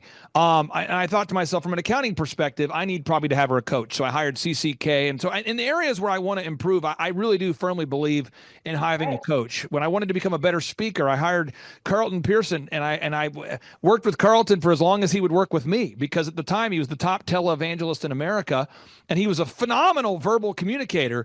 And so, but it wouldn't have worked if I wasn't coachable, and if he wasn't willing to coach. And you guys have done such a great job over these years implementing, and I just see the future is so bright here. So when we look at your website now, could you talk about just that weekly meeting and making those little iterations, and every week making it a little better? Because I think some people want to get rich quick. They want to become successful in 10 minutes.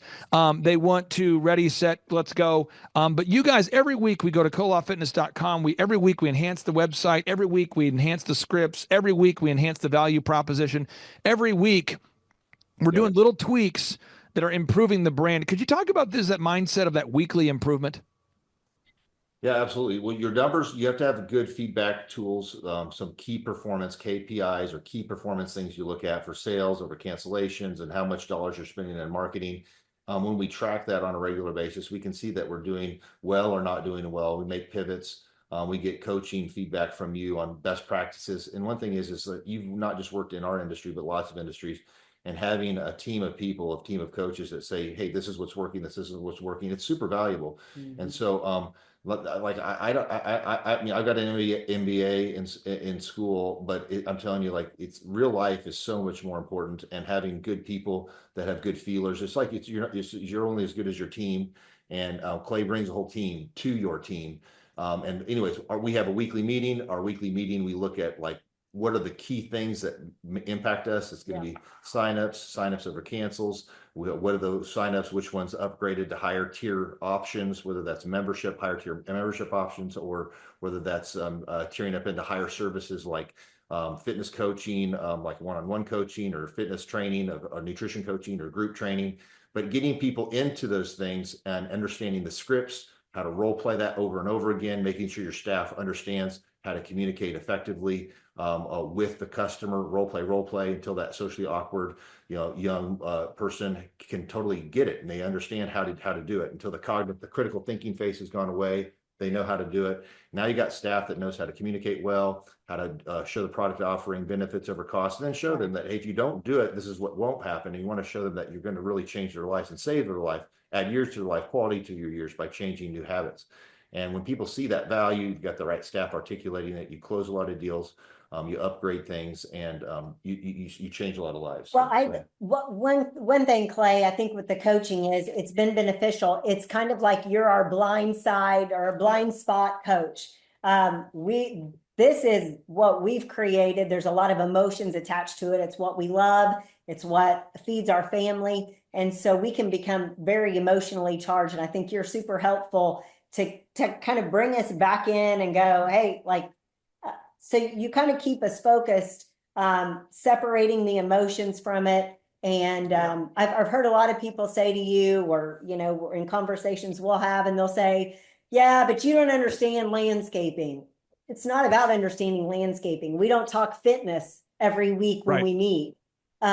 But it's about it's about business, and it's about where we're going, and you really help keep us on track. There's that accountability like you talked about. You And guys that are set just of super valuable. Your set of eyes is super valuable. Yeah. Yeah.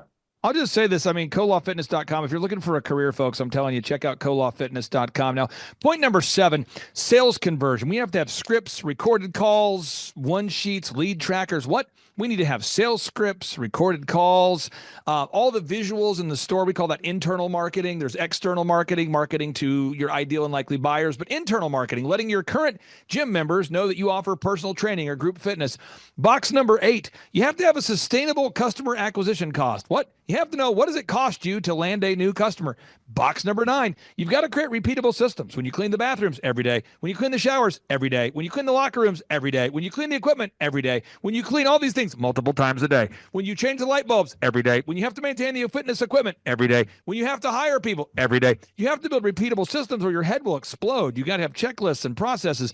Box number 11, you have to manage people. Manage people. What? This just in. We have to manage people. We got to hire people, manage people. How do you hire, inspire, train, retain? We have to do it. Box number 11, you have to build a sustainable schedule. What is the schedule that your company will keep? What hours will you be open?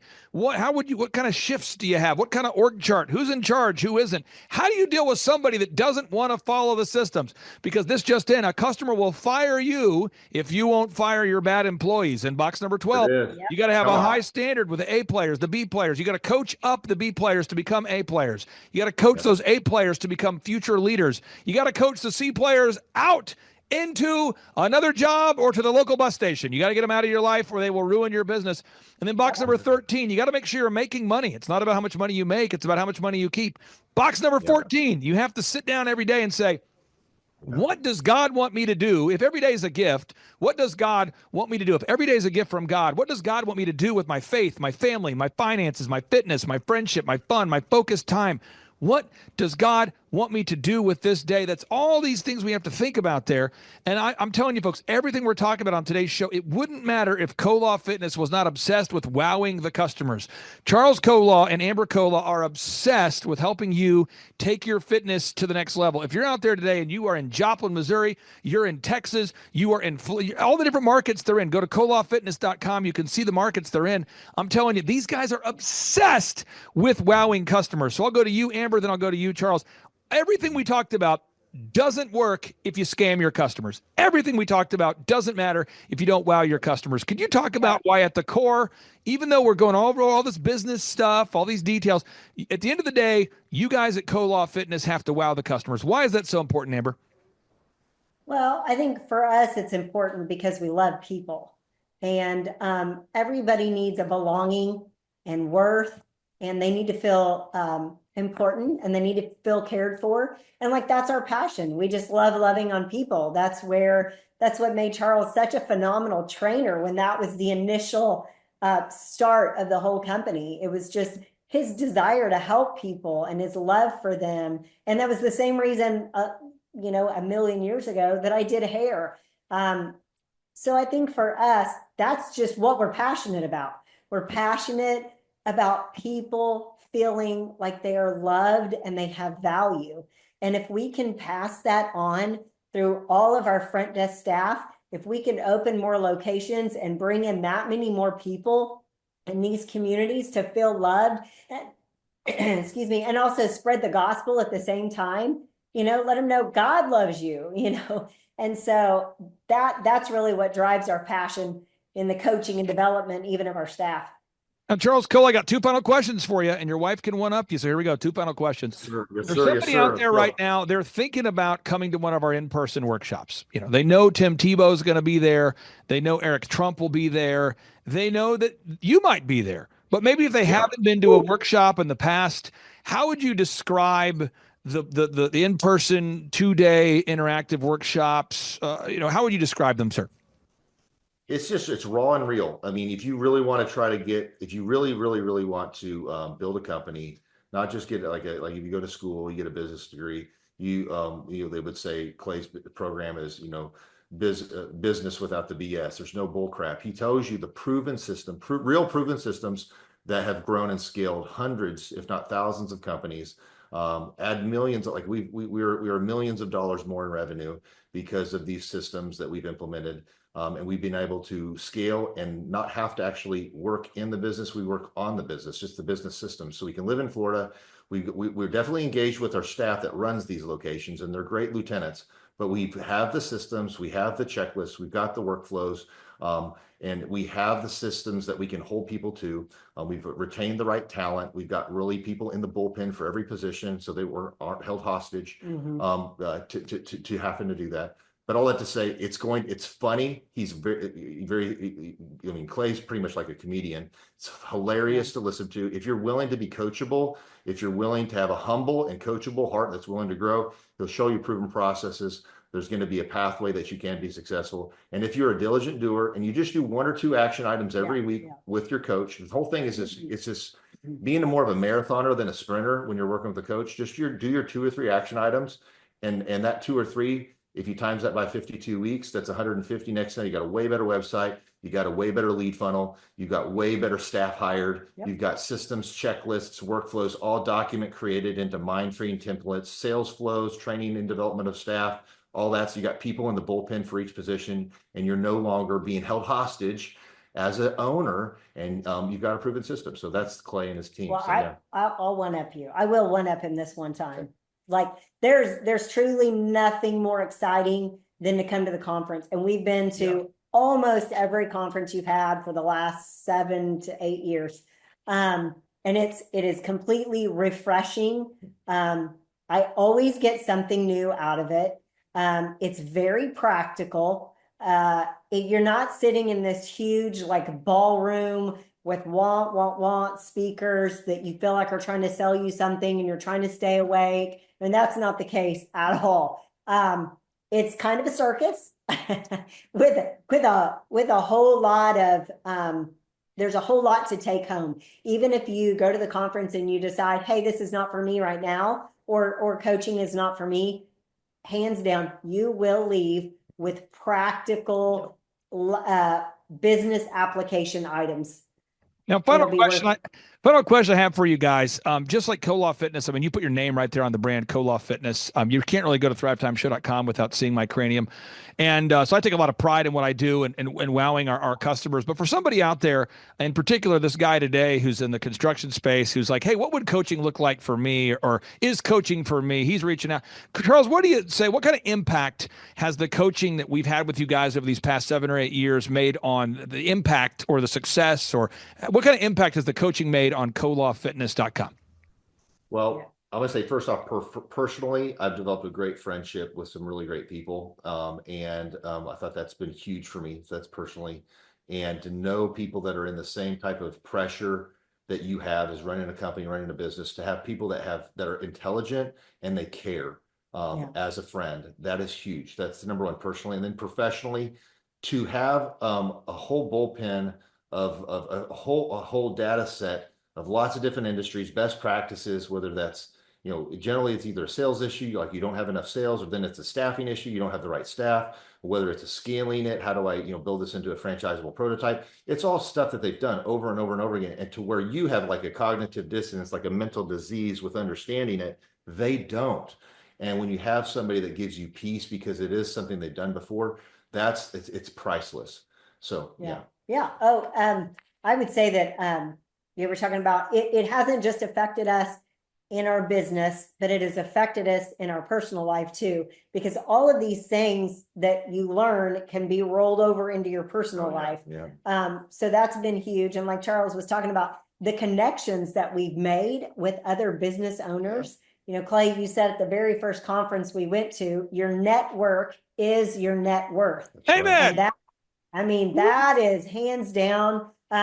If you're hanging out with the old friends that have unsuccessful businesses, and you're hanging out with the old people who are complaining about having to work an 8-hour day, if you're spending your time with them and, it's just going to break the bank to go to Chili's for dinner, that you're going to stay there. You're going to stay in that influence of people. And every conference we meet new people, and we've got some of the most awesome friends that own businesses across the country, from the cheesecake store to a pizza shop, right? To dog training, to we've got some of our friends that live in cities that we have gyms and they're members at our clubs. And it's just, it's so powerful. It gives us a whole community to bounce ideas off of and get encouragement from.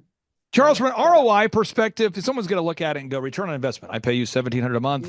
Will I make more money than I'm paying you? How would you maybe tackle, or how would you respond to, what kind of return on investment have you seen for the $1,700 a month you're paying? Well, for example, Clay has got, there's no better business coach in the world that has the way he works, the way his mind works, but he's also got a team of other business coaches that have worked in lots of different industries. So he's worked in every industry. His staff has worked in every industry. He's got videographers, web designers. I mean, just for the fact of like, just the website alone is worth the $1,700. Just the ability to take any of their proven systems, whether that's a marketing thing or whether that's a staffing thing, like one thing done in the month pays for itself.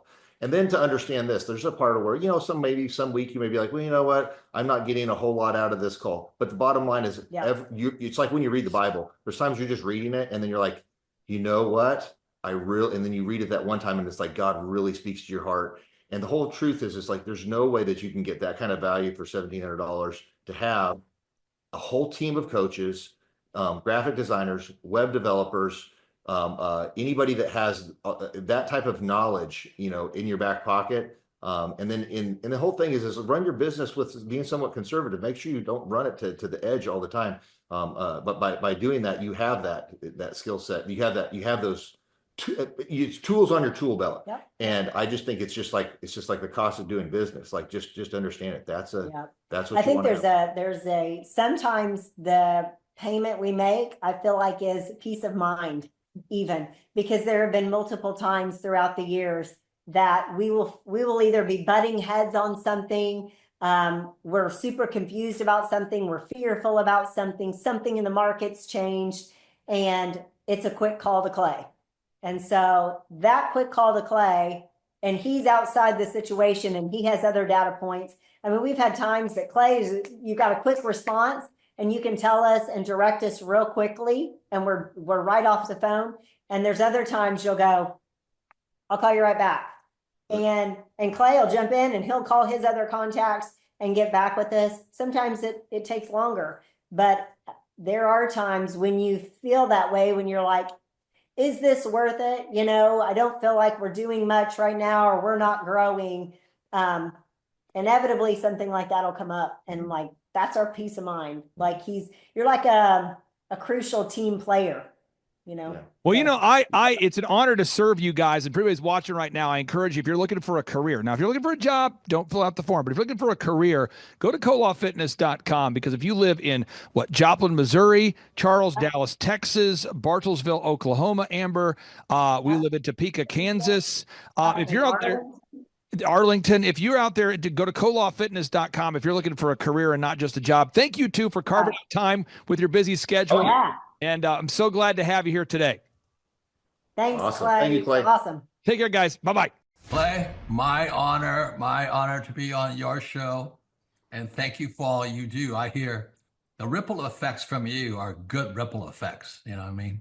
People rave about what they learned from you. So congratulations. Sean, guess what's happening June 5th and 6th right here in Tulsa, Jerusalem?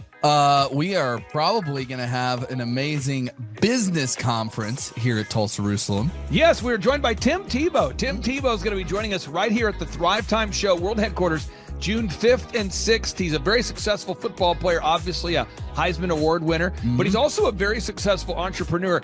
Now, when you work with real clients, Sean, clients you really work with to help them grow their companies, do you ever hear a business owner tell you that they didn't have time to get something done?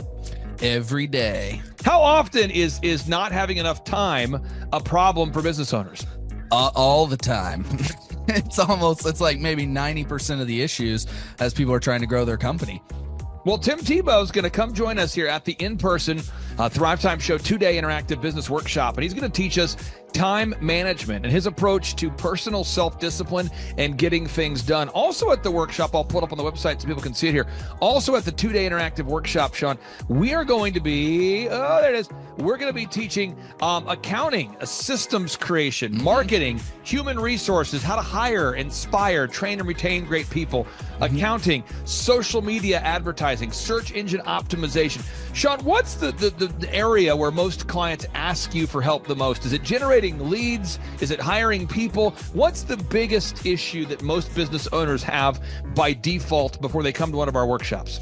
Well, I think it's management, because time is the most valuable resource for these business owners, and being able to manage their time is the first thing. Once they get that under control, then generally the numbers, being able to track their business and be able to make the best decisions based on numbers rather than emotions is a big area. And we teach all of this stuff at the business conference, particularly you, Clay. You love to hammer on time management. It's my favorite part of the conference. Now, I'm going to pull this up real quick here because we're going to go through. If you're not excited, I want to get you excited about what we're going to cover at the workshop here. Okay. All right. The 2-day interactive workshop. This is my 20th year hosting workshops. So I'm telling you, folks, we're in rare form here.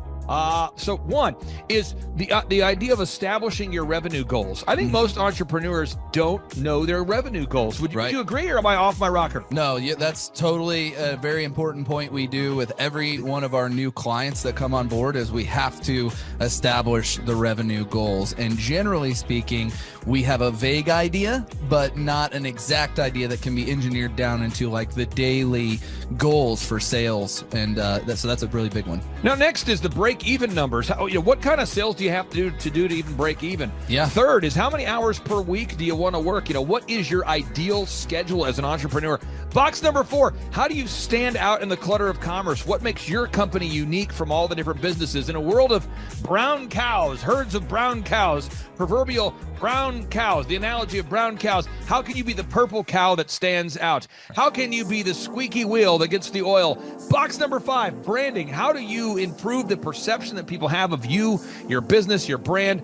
Box number 6, marketing, your 3-legged marketing stool. What is a turnkey way for you and your company to generate leads so you can succeed? Because if you don't have any leads, your business will bleed. If you can't sell, your business will go to hell. You've got to generate leads. Sean, how often do business owners by default tell you they have a hard time generating leads? It's almost all of the time. It's really a huge struggle. And many times they may be creating leads, but just through word of mouth. So they get to a point where we've implemented systems, and then they need to create more leads, but they've never had to do it. So there's a lot of different scenarios where business owners are like, how do you create leads? Something we hammer on at the conference a lot. Box number 7, create a sales conversion system. Again, box number 7, create a sales conversion system. Sales scripts, recorded calls, one-sheets, pre-written emails, lead trackers, all of the sales tools, the sales print pieces, the one-sheets, the big screens that you see inside the business. Whether you're a doctor, you're a dentist, you're a lawyer, you got to have sales systems in place. We help you with that. Box number 8, what does it cost you to get another customer? Step number 8, what does it cost you to actually acquire a customer? Step number 9, it's hard to build an organization if you're not organized. We're going to teach you how to create repeatable systems, processes, file organization. Box number 10, we're going to teach you how to manage people, real people on the planet Earth. This just in, we're going to teach you how to manage real people on the planet Earth. Box number 11, how to create a sustainable schedule that works for you and your family. Step number 12, how to create human resources systems for recruiting, hiring, training, and retaining great people. Box number 13, accounting. This just in, we have to cover accounting. It's not how much you make, it's how much you keep. We're going to cover all the accounting things you need to know. And step 14, finally, what is the point of even achieving success? We're going to go over what is the point of even achieving success, how to design a life that you're excited about, how to design a life where you carve out enough time for your faith, your family, your finance, your fitness, your friendship, your fun, and where you're going to spend your focused time. We're going to go through that, all this and more. Now, the workshop, Sean, it's June 5th and 6th. Yep. It's a 2-day interactive workshop. Yes. And tickets, we always do it. It's $250 or whatever price that someone can afford. Sean, why do we let people name their price? Why do we have scholarship tickets available if somebody can't afford the $250 general admission ticket? Well, we don't want anybody to miss out on it. You know, you could be at a startup phase or you could be, you know, way along in your business, but we want to make it accessible for everybody. I think it actually goes back to a story of your dad, and like it goes all the way back to how you've always done this as a business coach, trying to make sure that, you know, your average people out there have access to the things that work. Now, 7 a.m. to 5. Sean, why do we go from 7 to 5 both days? I mean, it's 10 hours a day.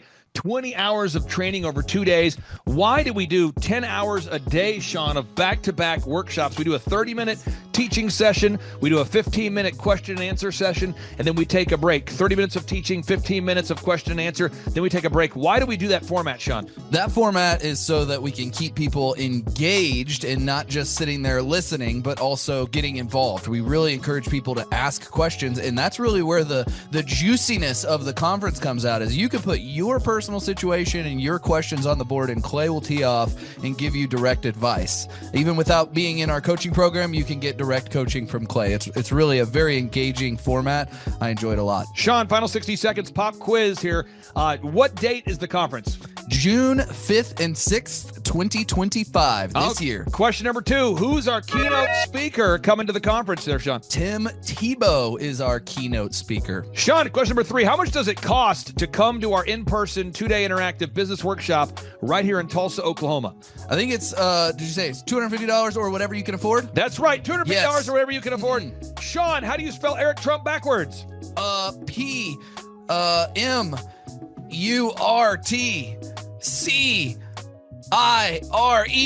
Ooh, that took a long time. I'll have to listen to this. Right. All right, again, that's Sean Lohman. I'm Clay Clark, inviting you to come join us at the in-person Thrivetime Show 2-day interactive workshop, June 5th and 6th, right here in Tulsa, Oklahoma. Sean, I'm excited to have this event. I'm excited to see you at the event, June 5th and 6th, right here in Tulsa, Oklahoma. Tim Tebow, baby. It's Tebow time in Tulsa, Jerusalem. You could be anywhere doing a lot of different things, but you chose to be here. Clay Clark is here somewhere. Where's my buddy Clay? Clay's the greatest. I met his goats today. I met his dogs. I met his chickens. I saw his compound. He's like the greatest guy. I ran from his goats, his chickens, his dogs. So this guy's like the greatest marketer you've ever seen, right? His entire life, Clay Clark, his entire life is marketing.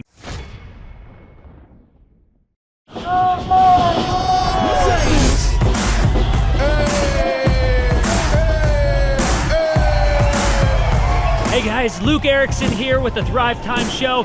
As you can see behind me, we've got all kinds of energy going on. People are starting to show up for the conference, and it is hot in this place. We got grill guns over here. We've got people playing the drums. We've got fire breathers, and man, people are so excited as they come in. The conference is kicked off. This house is packed. We've got Eric Antis with Sean Holmes up there. We've got Steve Currington with Total Lending Concepts up there talking about what is possible when you just implement, when you do the proven system. It's so exciting. People are going crazy. Guys, Luke Erickson with the Thrivetime Show here with you. It is day 2 and the energy is high. People are so excited to be showing up. The team is ready. Come on, let's see what it's like to go on in for day 2. Follow me.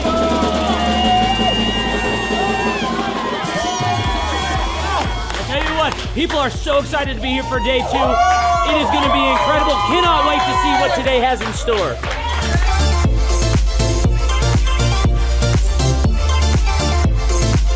Right now, here at the conference, we've broken into groups going over search engine optimization. And I know for most of us, myself included, if you hear that term, you go, what is that? What does that mean? That's too techie for me. Well, our experts are breaking it down for people so that you can clearly understand how to come up top in Google. It's doable. It's possible. Now we're in the middle of a break, and what we like to do is we like to give you as much tangible and relevant information from about the start of the hour for 45 minutes. Then we take approximately a 15-minute break to allow people to connect with other entrepreneurs around them, bathroom breaks, and also use this time to just really digest all of the good information that you're receiving the whole time. Right behind me, we've got Bob with his grill gun, melting an ice sculpture. It is awesome. The ice sculpture represents our life, right? It's here for a time, but we all need to have the sense of urgency to implement the things that we're learning so that we can make the most of the time that we have. I heard about it on the podcast. Started listening to the podcast, became a fan, and then figured out about the workshop. I own an insurance and financial services agency, and I was hoping to learn from the workshop systems and processes. I'm big on systems and processes and always learning better ways to run a business more efficiently. The atmosphere's second to none. It's a high energy, really cool atmosphere to be around. Contagious, I would say. Just something every entrepreneur, I think, would appreciate and love. I'd say humorous, high energy, and full of substance, which I think is the key. A lot of business coaches or seminars maybe are high on motivation and making you feel good, but don't have a lot of substance that you can take back and implement, the following Monday, where his does. Man, there's a lot of valuable things. I'm gonna say, this is my second workshop. The first workshop I took back really the importance of a group interview. I used to spend hours and hours interviewing people, screening resumes, and that saving my time on that part is valuable. It was that and then the sales scripting that have been two major things just so far. Man, I think they're missing out on, expert advice from somebody who's been there, done that, built companies, has learned a lot of lessons. That's what I'm always looking for, is somebody that I can learn from that's ahead of where I am. And I think if you choose not to come, you're missing out on a lot of good advice that could help your business. Hi, I'm Aaron Antis with Shaw Homes. I first heard about Clay through a mortgage lender here in town who had told me what a great job he had been doing for them, and I actually noticed he was driving a Lamborghini all of a sudden, so I was willing to listen. In my career, I've sold a little over $800 million in real estate. So honestly, I thought I kind of knew everything about marketing and homes. And then I met Clay, and my perception of what I knew and what I could do definitely changed. After doing $800 million in sales over a 15-year career, I really thought I knew what I was doing. I've been managing a large team of salespeople for the last 10 years here with Shaw Homes. And we've been a company that's been in business for 35 years. We've become one of the largest builders in the Tulsa area, and that was without Clay. So when I came to know Clay, I really thought, man, there's not much more I need to know, but I'm willing to listen.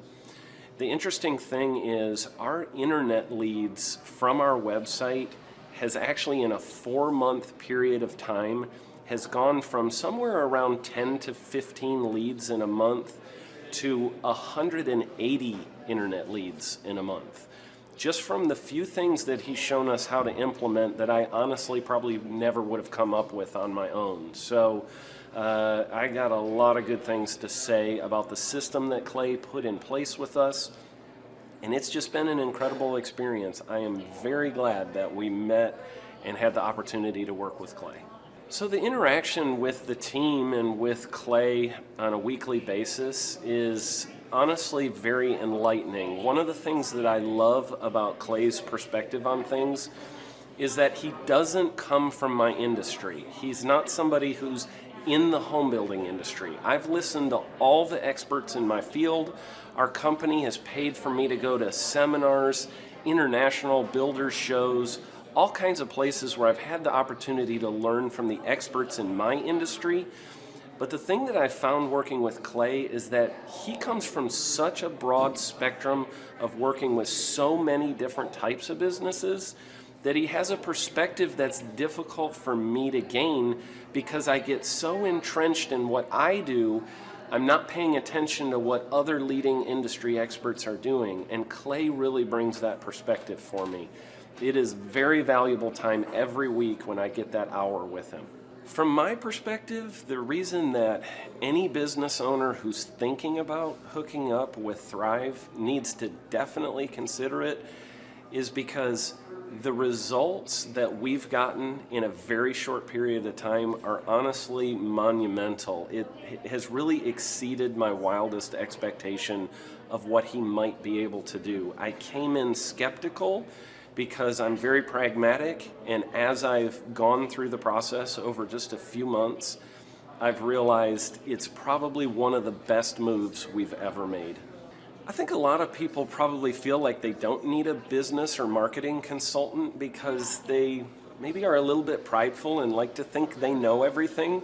I know that's how I felt coming in. I mean, we're a big company that's definitely one of the largest in town. And so we kind of felt like we knew what we were doing. And I think for a lot of people, they let their ego get in the way of listening to somebody that might have a better or different perspective than theirs. I would just really encourage you, if you're thinking about working with Clay, I mean, the thing is, it's month to month. Go give it a try and see what happens.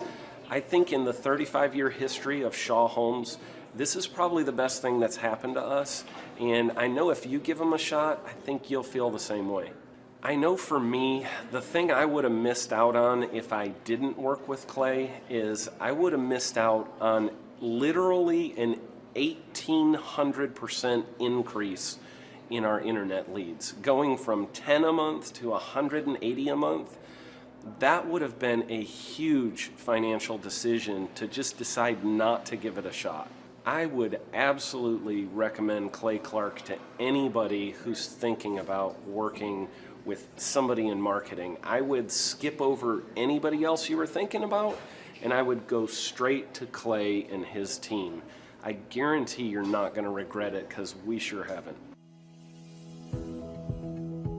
My name is Danielle Sprick, and I am the founder of D. Sprick Realty Group here in Tulsa, Oklahoma.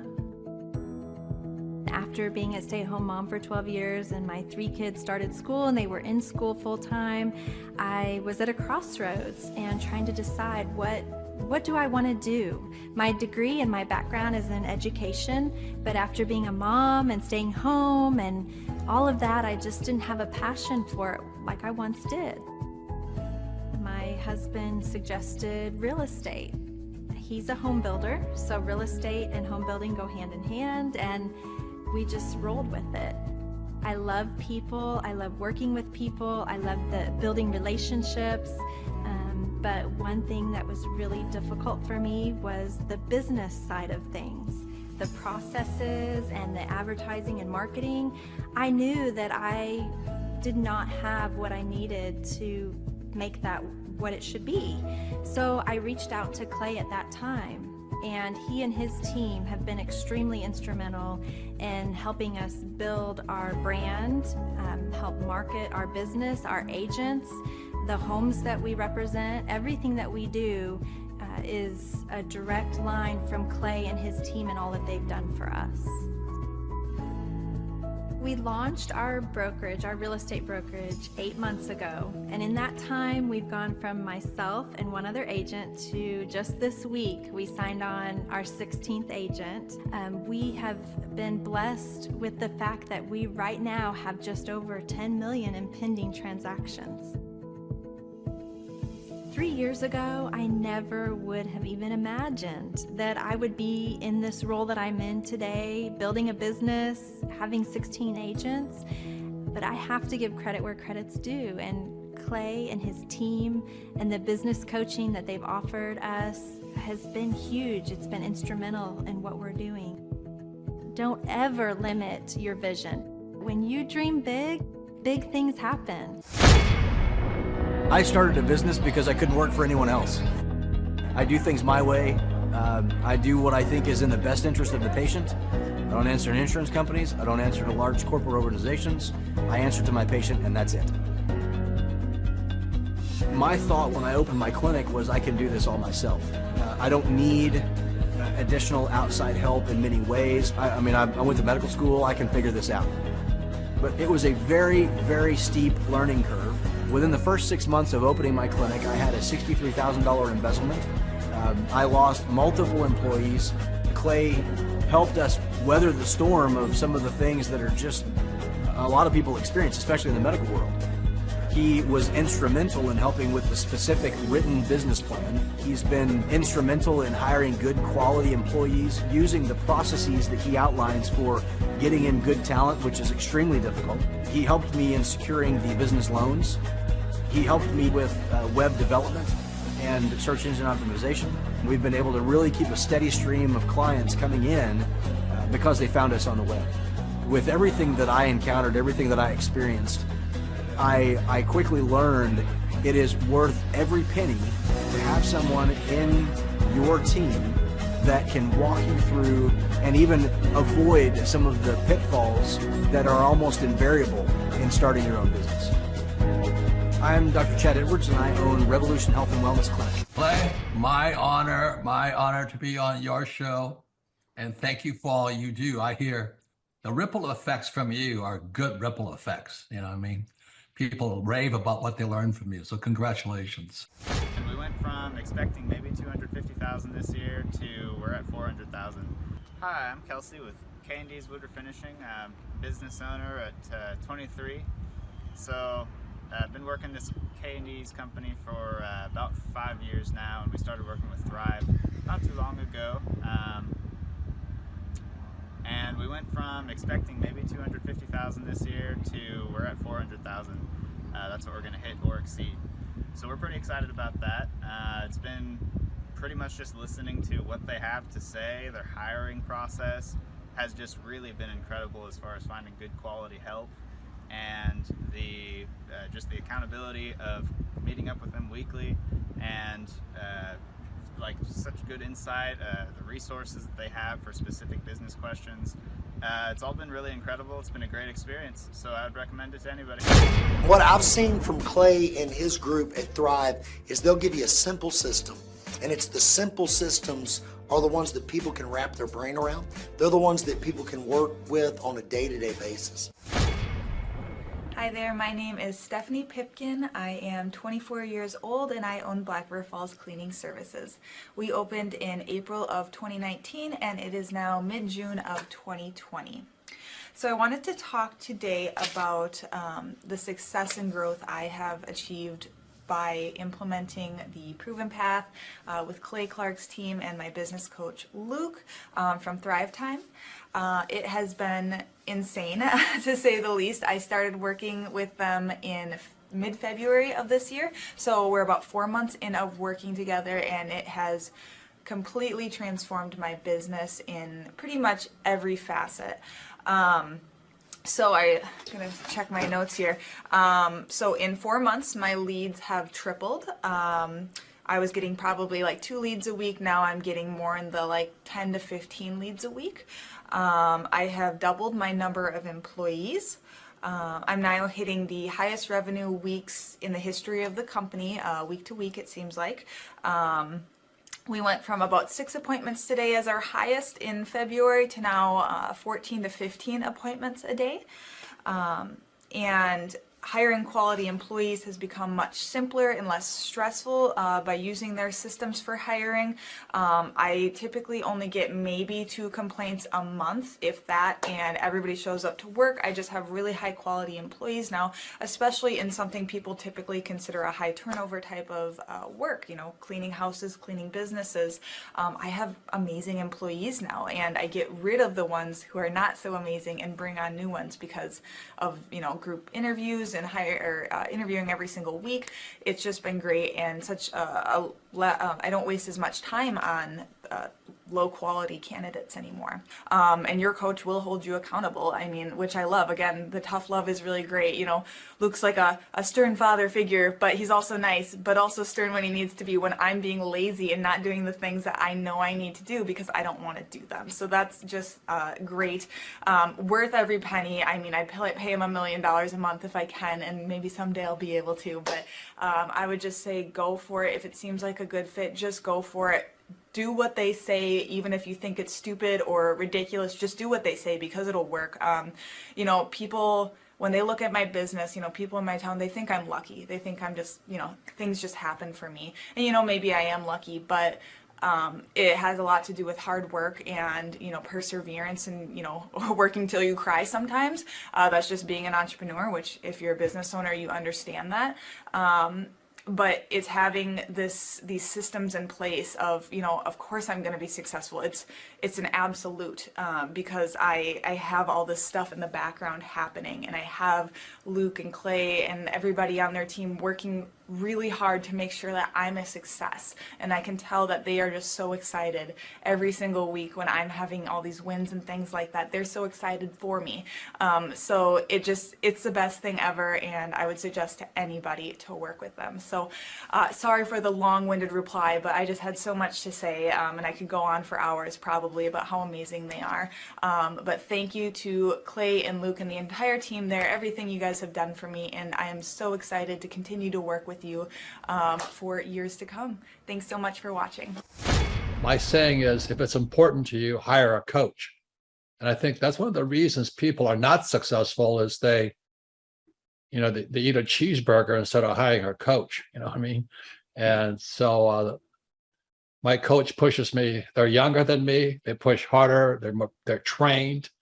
And as my rich dad always said, amateurs don't have a coach, but professionals always have coaches. So I've always had coaches for whatever is important. And my rich dad was one of those persons. You're on it, man. You're on it. You're on it. Everybody listen to this guy. He knows what he's talking about. You have the macro picture. Very few people have that point of view. Clay, you're an entrepreneur. I'm an entrepreneur. And as they say in Stoic, the obstacle is the way. And so if you let these pinheads get in your way, you're in trouble.